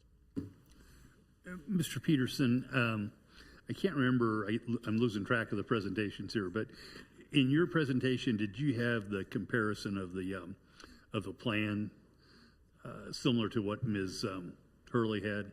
The image I showed one slide. If you could pull that up. I mean, I think that this is a frustration. This is the one, and this is when you'll know when I say it that I made the note that it really is. I argued this isn't right. These aren't apples and apples. Right. It's slightly off in terms of the angle, but it is looking at the same corner. Yeah, and what I was really looking for was the plan, the before and after plan. Let's see if this is what you're thinking. I think it was maybe plan sheet side by side. One of your first slides. I don't have a slide that's plan sheet side by side. Okay. I don't know if staff does. Julie, could you pull that up? Sorry to ask you to switch them. Yep. And Kurt, I'm going to ask you a question about that, which is unfair to ask you a question about something that's not even your presentation. But so it's the comparison, Julie, that I'm looking for. There you go. You went right by it. There you go. So, Mr. Peterson, I think this is one of the things that's causing a pause for concern is just when you eyeball it, and even if you would put a scale on it, it certainly appears that the purple portion on the left is wider north to south than the purple portion on the right. This was the trip up slide that I was saying why I asked for dimensions, which I'm relying, but also Patrick knows his buildings, and I gave the exact dimensions. And I don't. Again, it is what it is, and when you give us the numbers, there's 4 foot difference, but you can see the reason for the concern when you look at these two side by sides.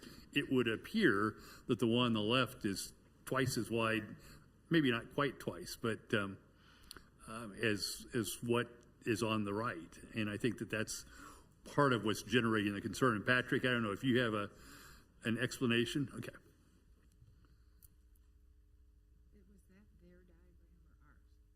Well, I think they're both their diagrams. Patrick, you're the architect, so. Patrick Reuter, Clover Architects, address 8813 Penrose Lane, Suite 400, Lenexa, Kansas. Okay, I'm going to try and explain the building footprint. So the original previously approved design on the right hand of the side of the screen, there's that piece that goes along the north that is approximately, I'll say, between 70 and 80 feet in depth width from north to south.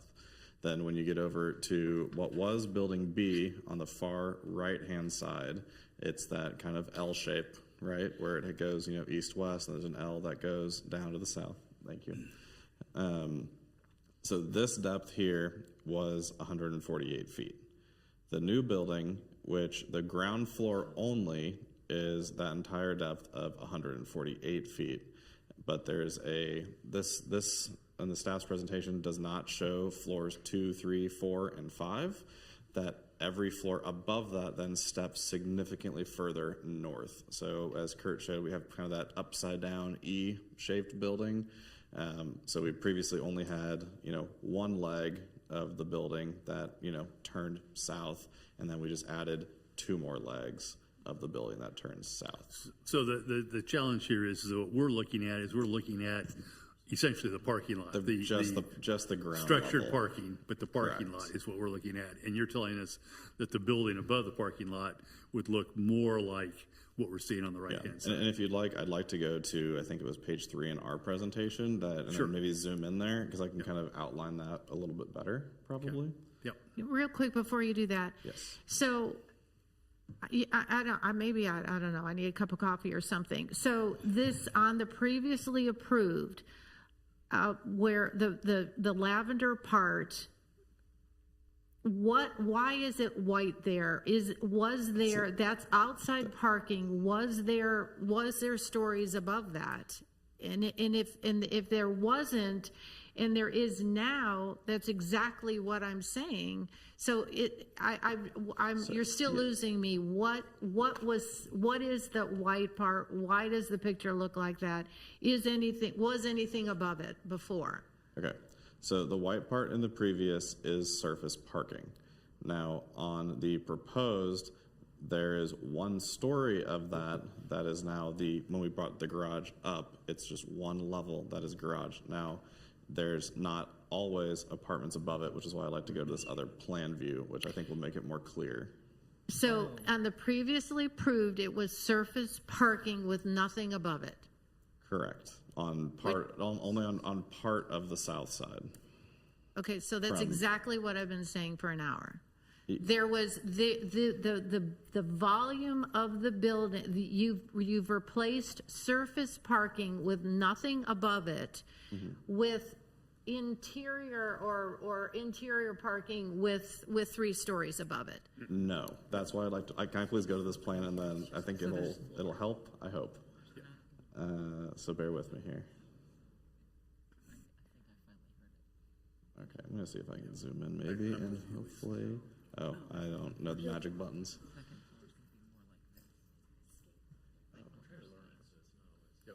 Is that right? That's what I understand. But if you lived over here, Got it. and now you're living. All right, I've understood the system now. All right. Okay. Patrick? So, the red is the building above the parking in our current scheme. So, the previous one, which was all purple, right, it was to the entire south side of this line. So the building is not a full 4 stories above the parking, the entire south facade, because, well, I'll just use the word of the night of undulation. You have the, western end here that pokes down to the south. That is, this piece here would be a full 5 stories, but then the building steps back another 60 or so, 60 to 70 feet, I think. And then it maintains its density like it was previously on that north half for about, I'll say 250 or so feet. Then there's another small leg that I think is about 75 feet in width that comes down in the middle and then again pops back up, and we have the courtyards there on the south. So what you're seeing here with the pool, the turf areas, that is the level just above the parking garage. So it's technically on the second story of the building, but the ground level for, I'll say, probably 70-something% of that south facade is only a 1-story building, whereas the 3 legs that are about 75 feet in width are still the full 5 stories. The one on the east remains unchanged from what Building B was, and we just added those 2 additional southern legs. That's very helpful. And the 4 feet, because I want to tie everything we've said to show everybody saying accurate things. The additional 4 feet that we talked about would be probably one of the legs. Yeah, something it's like the that. difference between the depth of the legs when we redid the units and moved all the parking up, because parking has very specific dimensions that it wants to be. And so I think maybe the only other visual that we have in this presentation that would help with that would be this concept render of the pool deck. You can see one of those legs in the background here extending out, but you can see that the rest of the building mass is off to your left, which would be to the north on the site plan. So that's, again, that 60 to 70 foot setback. That railing to the right would be, the edge of the south of that purple box in staff's presentation. Thank you. I appreciate that explanation. Yes, Ms. King. So if the residents in the previous plan were looking, they live in Regents Park, and they were looking to the north, they would have seen a whole row of surface parking. And instead they're going to not be able to see over but it is going to look greatly improved probably to the residents looking from the south the south to the north. Correct, because if you're looking south to north, what you previously would have seen is a full 5-story building mass, which would have been broken up, like you said, by the gap that was between buildings A and B. Again, the gap was also a 2-story volume, because the gap between A and B in the previous was there was parking on the ground level, and then the pool was above that with a breezeway. So I'm going to go. But the distance from the homes to the structure is in 3 parts is much closer than it was.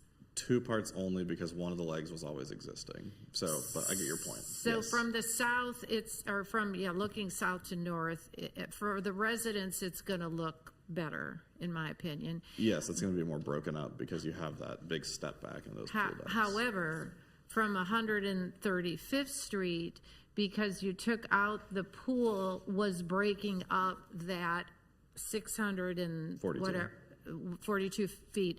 So that's why they said it was two buildings, not one building. Or now it's one building, and it was two buildings. So what was looking better, if you will, very technical term, from 135th Street is now one continuous undulating Yeah, because you moved that all to the back. Yeah, so it is like you said, the ground level has remained technically unchanged because in the first version there was always an entire one story across the entire north side of the building because we did have a covered parking that was above ground in that gap between the buildings previously, which unfortunately when we did that rendering back in 2018 we did not have it further from the north. But yes, all we did was fill in that about 120 feet of gap with units, but then when we did that we pushed and pulled undulation back and forth across that entire facade to further break it up so that way we could end up getting patios that have that further depth along 135th. So we're trying to kind of get the best of both worlds. The building actually, the 4 stories above parking actually steps back further from 135th because it changes, and we also try to make sure we didn't encroach too far to the south by making it that upside down E shape. So we're trying to kind of balance, like you said, both those different components to make this as efficient as we can, but also still provide like the design aesthetic that will help break up a 600-foot long building. Ms. Harrison. Note to future selves, let the architects talk first because they are really good at drawing us pictures in their heads. Just a thought. Thank you. You've really helped clarify some things that were giving me heartburn. This is what people will see when they first enter Leawood along 135th. It's kind of like, welcome to Leawood. And a couple of us live 2 blocks from here, and we'll see it just every single day. I love the view. I've come around. I just want you to know, I love the view from the south. Too bad I'm never going to see it because I'm going to always be driving along 135th. Is there anything we can do along 135th? I'm not going to use that word that's been used 47 times that none of us really even know what it means. We're just pretending we are. It's like on my bingo card now. But is there anything we can do along 135th to give the illusion that this thing isn't 700 feet long, the longest building in Leawood, not a prize we were going for tonight. Yeah. Glass, sections of glass, stairwells of something to break them up. Yeah. So a couple things on that. I want to get back to a point I think Ms. Larson had said. So in the renderings, we did not fully match the landscape plan. There's about 2 to 3 times more trees that will be there. Sometimes when I get up here, I get criticized for hiding the buildings with landscape. So we chose to make sure you guys could see what it would look like, but we were happy to add in all those trees that will help buffer that ground level in an iteration of the render. And overall, across the facade, we intentionally also tried to choose materials to make it kind of look like 2 different portions of the building that still blended together. So in this render here, we internally just have it like concept like A and B. But you can see there's kind of one style of the building that goes, from, I'll just say this far east corner to here, and then we step it back and we change materials there, and then we step it back out and then change materials back to scheme A, and then we step it back again to B, and then back to A. So we try to do both the movement of the building and then also kind of update materials and colors to get that difference. We didn't want to stray too far that it just looks like you have a bunch of random stuff because we wanted a cohesive aesthetic there. But that was an additional thing that we did. And I think that once we go back and start looking at the construction document version of the landscape plan, starting to maybe also change some of those tree types maybe that maybe correlates with elevations or something would be a good next step as well. I've seen that material game. Overland Park has got 3 different colors. I think we're supposed to think they're little townhomes all stacked next to each other, but it's just one big long apartment building with burgundy, green, and gold, and then burgundy, green, and gold. So this is way better, but I still just feel like it's gonna look like the Sprint campus or something when it's just apartments. But maybe we'll get there. Thank you. Ms. Rubin. So what would we have to do to get some more evergreens? You know, I'm just, because I think that really would help the view from 135th. So like you're saying, these drawings aren't really accurate for the landscaping plan? The landscape plan is 100% accurate as Well, but to not- what we're not the proposing. rendering. The rendering- Not on the rendering, because Right, we so- chose to hide some of the trees so you guys could see the building. Okay. But if we're trying to picture the landscaping, do you have evergreens planted on 135th Street? We were just all talking real fast. Yeah. Insert my comment from before about, oh my gosh, very open-minded to council and staff's views. So we would, if this is a prevailing view, we would ask for a stipulation with the final plan that says, that Ms. Bennett would help with the words, but that we would work with staff and listen to whatever mix of additional evergreens. It's just not something that, we're very open-minded, like completely. So that could be a stipulation that if staff and Ms. Bennett say, okay, that. I'm not sure what others feel, but that, to me, that would make sense to break things up. Additional questions? Well, Mr. Peterson, we appreciate your standing for as many questions and the way you've responded to them.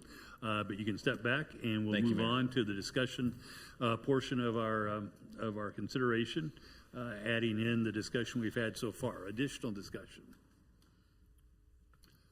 Dr. Castor, have not heard from you. That's okay. I was just kind of thinking through. So I was just trying to put this into perspective of a famous structure. And I was just looking up. So the Eiffel Tower is 400 feet tall. So this building would be 50% longer than the Eiffel Tower. And to me, that just is too long for an entrance to Leawood. I just don't think it's the right scale. I think it's going to be overpowering for that street. And just the way it's described in one of our other renderings, it just looked like this just massive building. And to me, it's too long. Thank you. Additional discussion. Ms. Gayette. I actually appreciate a lot of the things that were shown to us. I do appreciate the decrease in the surface parking lot. I think having the one level of parking, of structured parking, is significantly better than that. And I will use the word undulation, and I do know what it means. So I very much appreciate the intentional use of that. And I appreciate what you tried to show us with the difference in the materials to show kind of the breaking up of the building. And I also appreciate the intentionality behind making the units bigger to respond to the market and changing your unit mix to also respond to the market. So I appreciate a lot of, like, I don't have as much of a concern about the length of the building. I don't think visually it is that much different than will appear that much different than what was previously approved. I think they took intentional care with the architecture to make sure that the stepping back and the undulation does make a difference in breaking up the feel of one long building. As far as, we're going to talk about all the things, as far as the sales tax that was approved for the underground parking versus what is now just structured parking and not underground parking. I know structured parking right now is like mid 40,000, if not more, per stall. And so I can't imagine what the cost would have been for undergrounding. So I appreciate that the cost for structured parking continues to go up. So I am still in favor of maintaining the sales tax for structured parking garage, even though it's changed from underground. Thank you, Ms. Gayette. Other comments?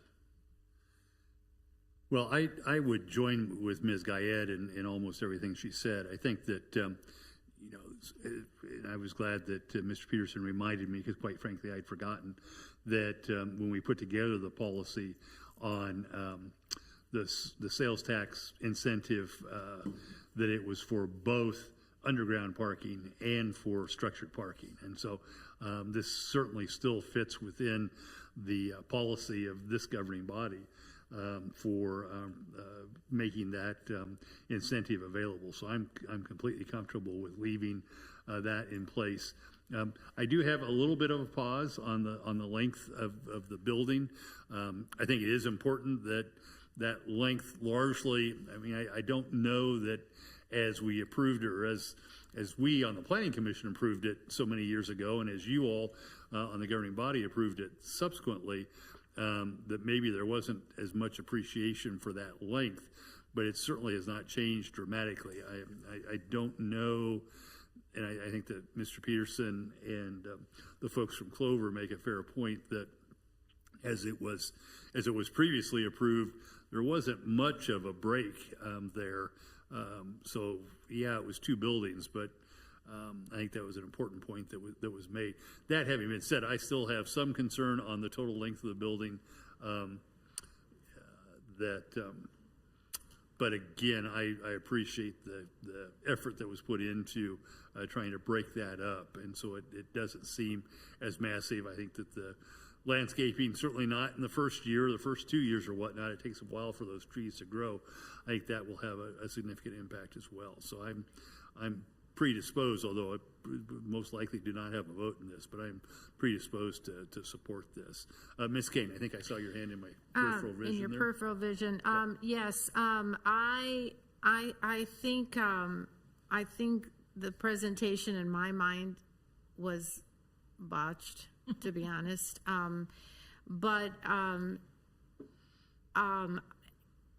Listening carefully to the explanation and the overall improvements, I won't run through them for the sake of time, but I do believe the developer and the architect are trying to make positive, it feels to me anyway, make positive improvements overall, as opposed to, I don't know, dumbing it down. You dumbed it up, or you know what I'm saying. You didn't dumb it down, you elevated it.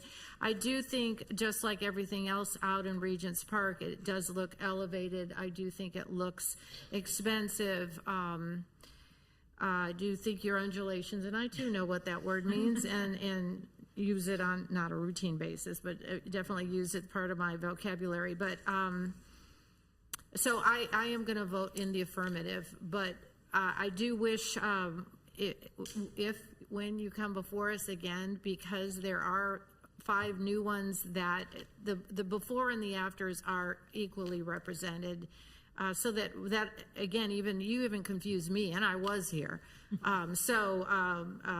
Your purple drawing really flunked tonight. But I do, again, I believe in the developer, I believe in the development, I believe in the sentiment, or whatever the word is that I'm looking for. So I will be voting in the affirmative, because I did it at the beginning and it didn't appreciably change. It was just the way it was presented tonight. Definitely appreciably changed. Thanks. Thank you, Ms. Kane. Mr. Pepis.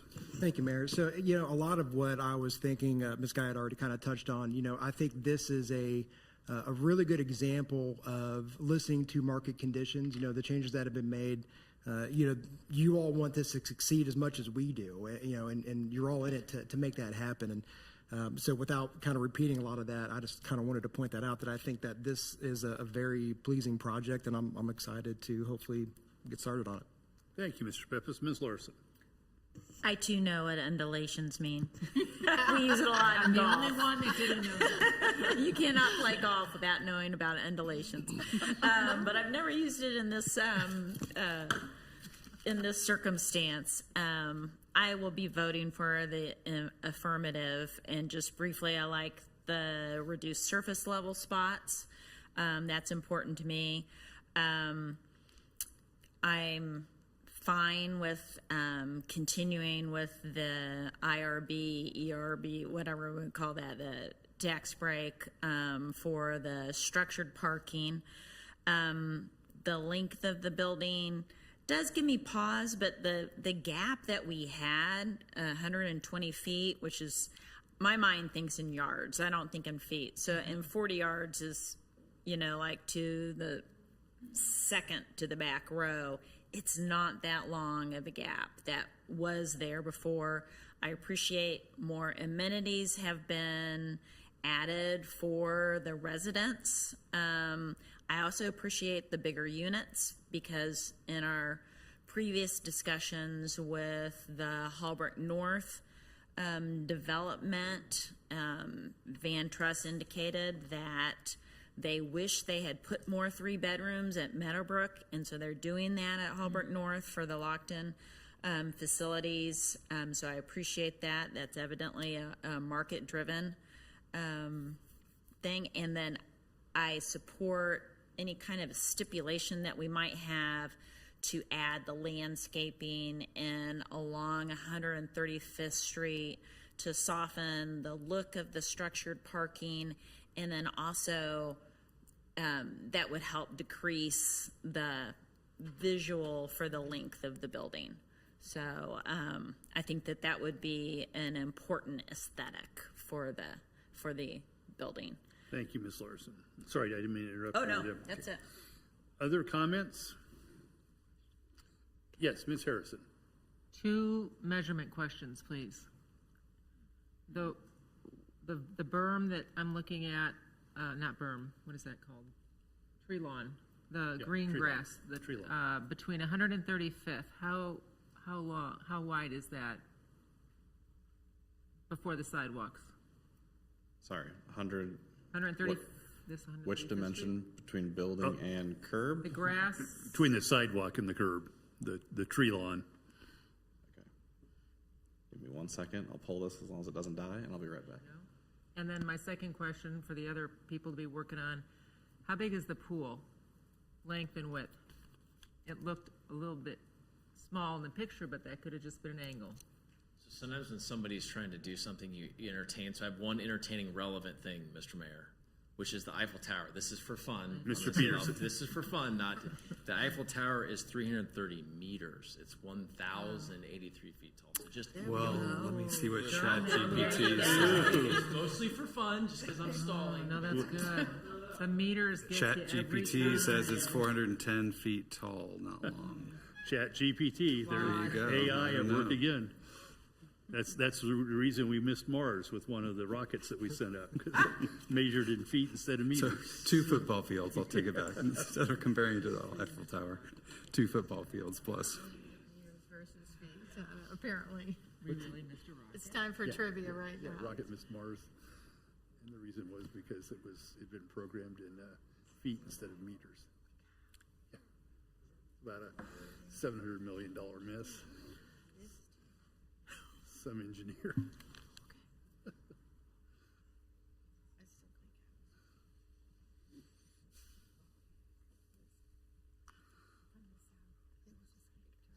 Okay, sorry. The undulation of 135th turn lane threw me off. So the sidewalk is at the property line, and so the building setback is 40 feet. So we're approximately 40 to 41 feet from building to back of sidewalk, and then it varies a little bit. Sidewalk then to curb is I think about 15 to 20 feet, depending on where you're at. So then overall, that'd be about, I think, 50 to 60 feet away from like face of curb to building. 50 to 60 feet from curb to building. Yeah, then Okay, 40-ish that gives you from- grass, a sidewalk, and Yeah. then a bushes row. Yep, and then the pool is approximately 24 by 58, I'll say. 24 feet. Sorry, no, just By 58. 20, by 50, 28 by 58, sorry.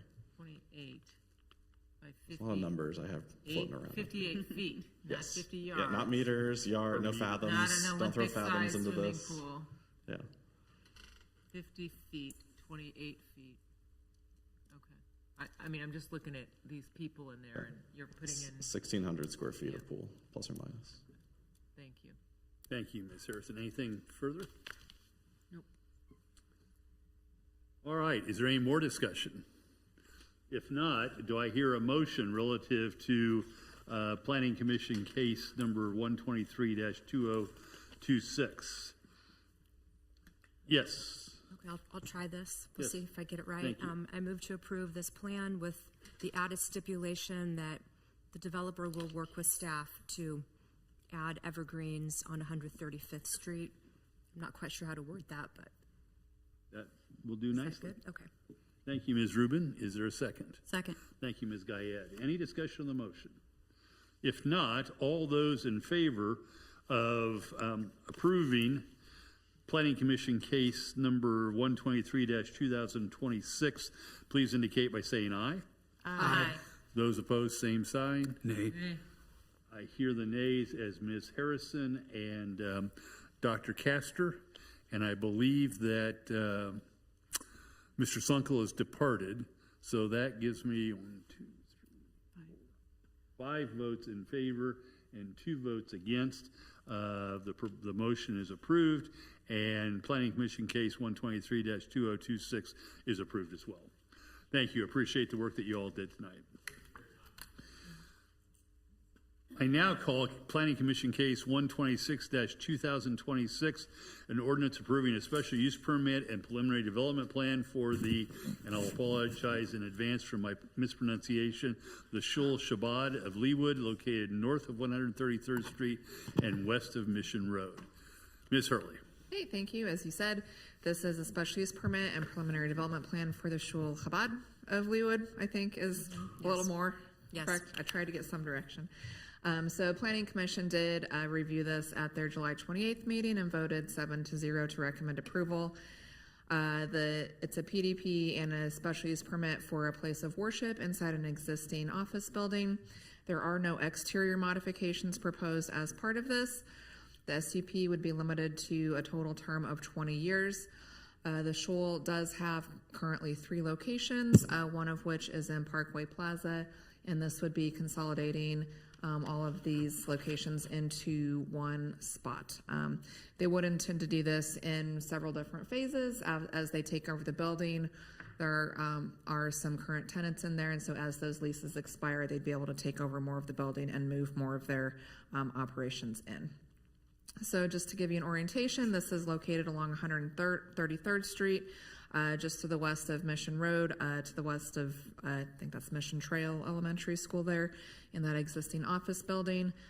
Just on the other side of that is the Pastoral Dreamer sculpture that we're all familiar with.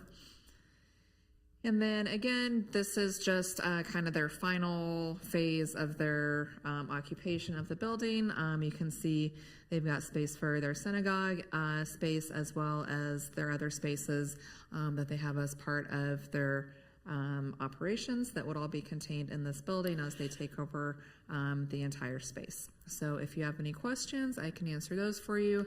And I believe the applicant is, or at least was, I saw him on the Zoom.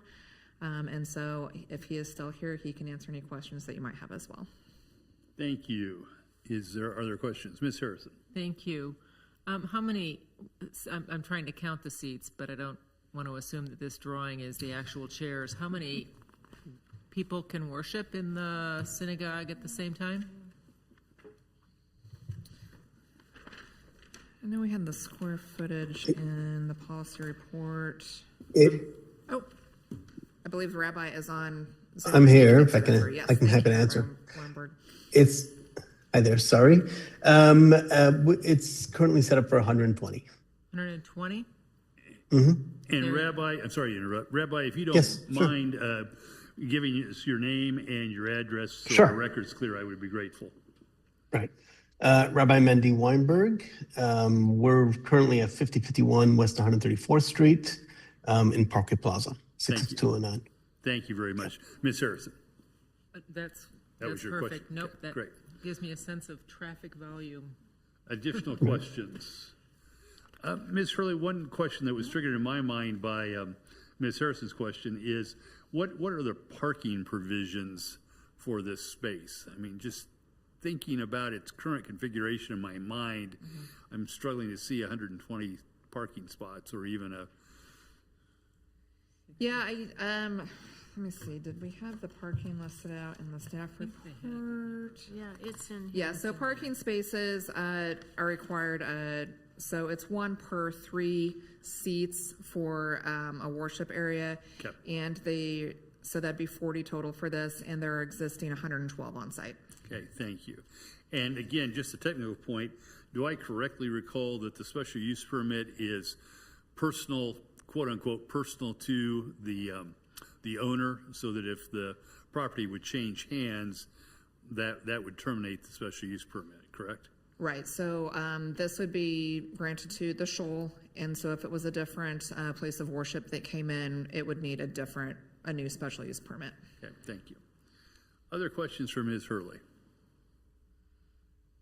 If not, thank you, Ms. Hurley. Rabbi, did you have anything you wanted to add to the presentation this evening? I'm happy to answer any questions if anyone has. I will say, but that we do not have any undulation. We do sway when we pray. So, but that's very different from undulation. So, yeah. Rabbi, we're glad to hear that. Okay. Any questions for the rabbi? Well, thank you very much. Oh, Ms. Guyette or Ms. Harrison? Lisa, I do. Ms. Harrison. Thank you. Sir, do I understand correctly that the worship would be on Saturday evenings and that the general use of the space in terms of 150 people coming in at one time would mostly be on Saturdays? Yes, that is correct. So our worship is generally on Saturdays. That's the day. We don't have daily worship or anything like that. It would be Saturday, and generally you're not looking at 150. That would be, or 120. I mean, you're looking at that, for things like the high holidays and the like. Usually would be less than that. So you've got Friday night, you've got Saturday by day, and that's basically the worship part of it. There is a daycare. We have a preschool and a daycare. That would be daily. And that is that's staggered throughout the day because we have children that come, for early drop off, and children that come at preschool time are picked up after preschool, and some are picked up later on. So that's staggered. We did do a traffic study, and actually they concluded that it would be a net less traffic than what the building is currently planned for. Love that. Thank you. Thank you, Rabbi Weinberg. Any other questions? You bet. Any other questions for Rabbi Weinberg? Well, thank you very much. We appreciate your comments there. If there are no further questions, Ms. Hurley, thank you. We will move on to a discussion of the proposed special use permit. Yes, Ms. Larson. I think this is an excellent repurpose of office space, and I commend the applicant on the materials. They're very detailed, very clear, and I appreciate the planning that has gone into the build-out, the various stages of the build-out of the building. That was very helpful, and I support approval. Thank you, Ms. Larson. Other comments? If not, is there a motion to adopt the ordinance approving a special use permit and a preliminary development plan for the Shul Shabbat of Leawood? Motion to approve. Thank you, Ms. Larson. Thank you, Dr. Kester. Any additional discussion? Because this is a special use permit, a roll call vote is required. And with that, I would ask the clerk to call the roll, please. Councilmember Castor? Aye. Councilmember Pepys? Aye. Councilmember Kane? Aye. Councilmember Harrison? Aye. Councilmember Rubin? Aye. Councilmember Larson? Aye. Councilmember Guyed? Aye. And Councilmember Sunkel is absent. Thank you. I have 7 votes in favor and none against. So on a 7-0 vote, the ordinance approving a special use permit and preliminary development plan is approved. Rabbi Weinberg, welcome to Leawood. We are glad that you will be worshiping here. Thank you so much. I now call Planning Commission Case 127-2026, which is an ordinance approving the renewal of a special use permit for the Church of the Nativity temporary modular classrooms located north of 119th Street and east of Tomahawk Creek Parkway. Ms. Hurley, please proceed. Okay, thank you, Mr. Mayor.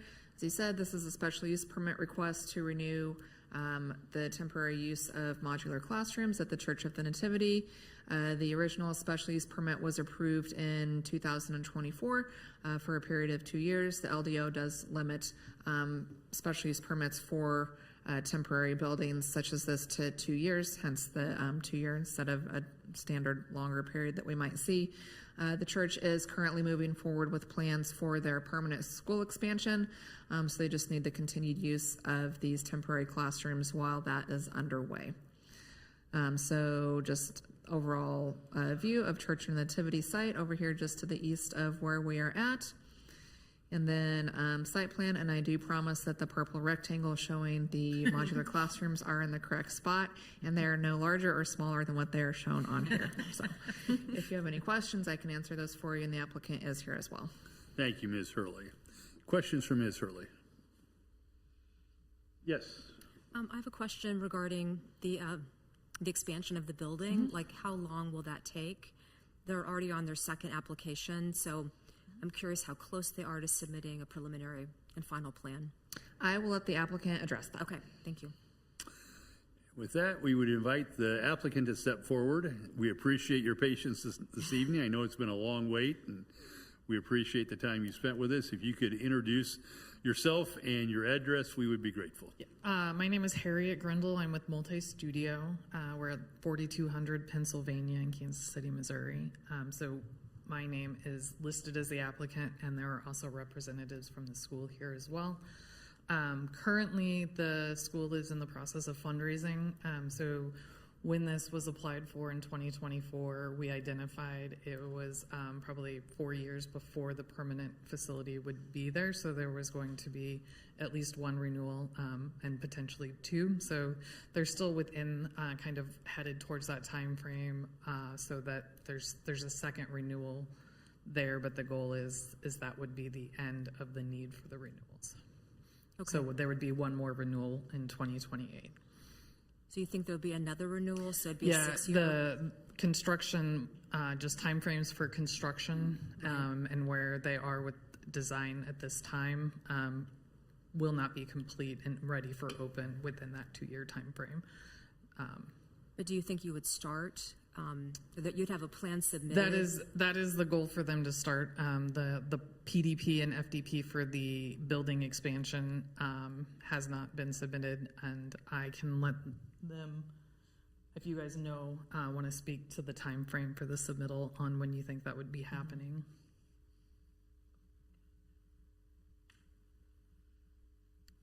Welcome, sir, and thanks again for your patience. If you could introduce yourself, that would be great. Luke Jennison, 3800 West 119th Street, I believe. I think so. So as far as time frame goes, we are in the middle of fundraising right now, hoping to have all of our, or at 50% of our portions by this next summer, and then begin putting in plans with our architecture construction firm. I guess the reason I'm asking, I don't like the modular buildings. I understand it's a temporary fix. I just want to make sure it doesn't keep getting renewed and that. Yeah, nope, that's not our plan either. On our initial with it was just we knew we were gonna have to renew it one time for a 4 year total, but with our timeline with the construction company working backwards on that timeline with fundraising, puts us at hopefully opening the new building for the 29-30 school year that August. Thank you. Yeah. Other questions for the applicant? If not, thank you. You can step back. Thank you. That takes us to a discussion of the proposed ordinance on the special use permit. Any additional discussion? If not, is there a motion to approve an ordinance for the renewal of the special use permit for the Church of the Nativity's temporary modular classrooms?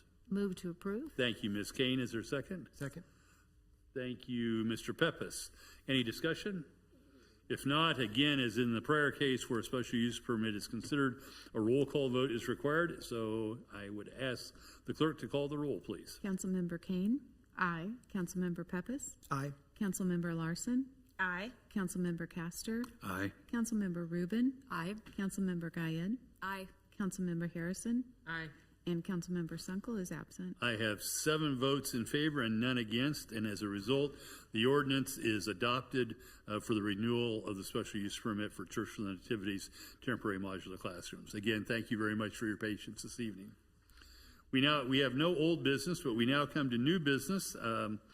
Staff and Ms. Stoddard and I have been busy over the course of the last week or 10 days, and I believe that Ms. Stoddard has a recommendation for the governing body this evening. I do, Mayor. Thank you. After conducting an extensive search and a rigorously undulating selection process, I'm recommending Andrew Grove be appointed as the Leawood Fire Chief effective September 8th of 2026.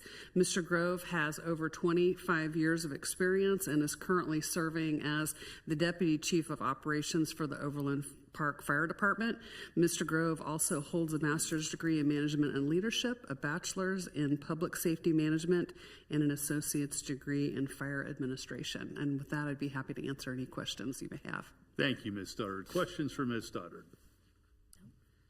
If not, I would entertain a motion to approve the city administrator's recommendation to appoint Andrew Grove as the new fire chief for the city of Leawood effective September 8th, 2026. So moved. Thank you, Ms. Larson. Is there a second? Second.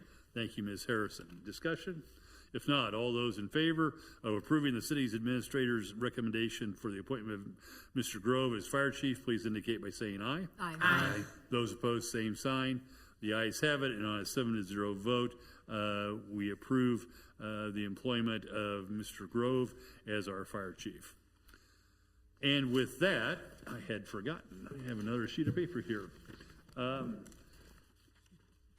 Matters have arisen for which their request for an executive session has been made.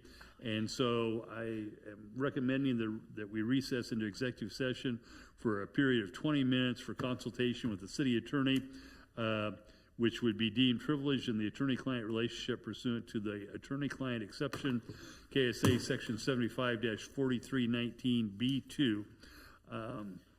And we will convene that executive session immediately following a motion and approval and return at approximately 10:20 p.m. Mayor, can I request an additional 5 be added to that? So I know it's late, but 25 minutes. You need 25 minutes, okay?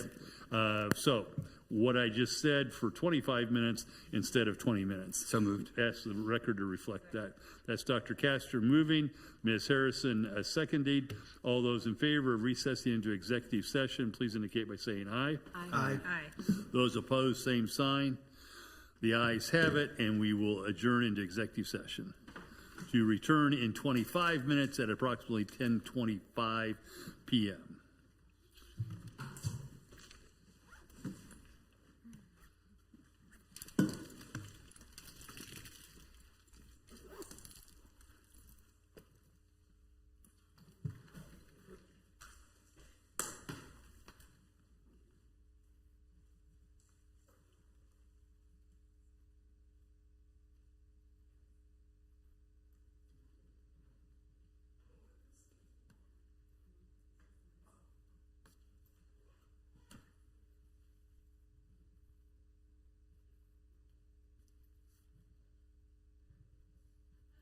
Stacy, I don't need to call the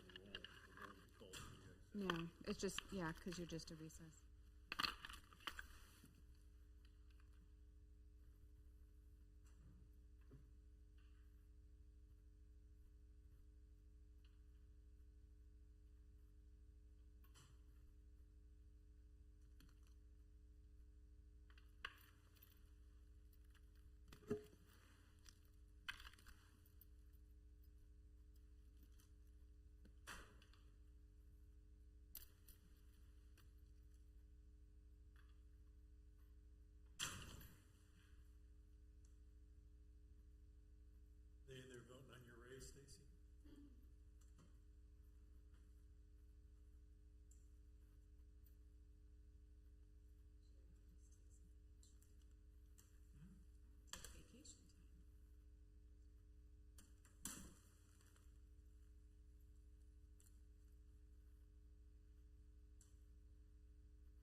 Karaoke.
that what you're wanting? That's I'm okay. exhausted. I don't need it. I'm getting delirious, yeah.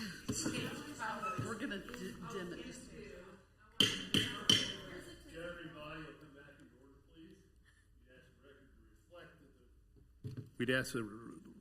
We'd ask the record to reflect the governing body is reconvened at 10:25 p.m. And I would then entertain, man, I'm getting tired, entertain a motion to adjourn the regular meeting at this point. Is there such a motion? So moved. Thank you, Ms. Second. Larson. Thank you, Dr. Castor. Any discussion?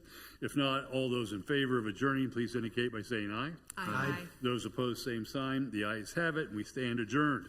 With my thanks to the governing body for a very good set of meetings this evening. Thank you.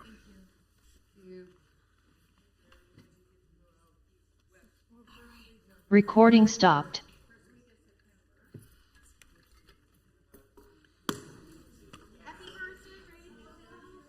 Is this Matt's first?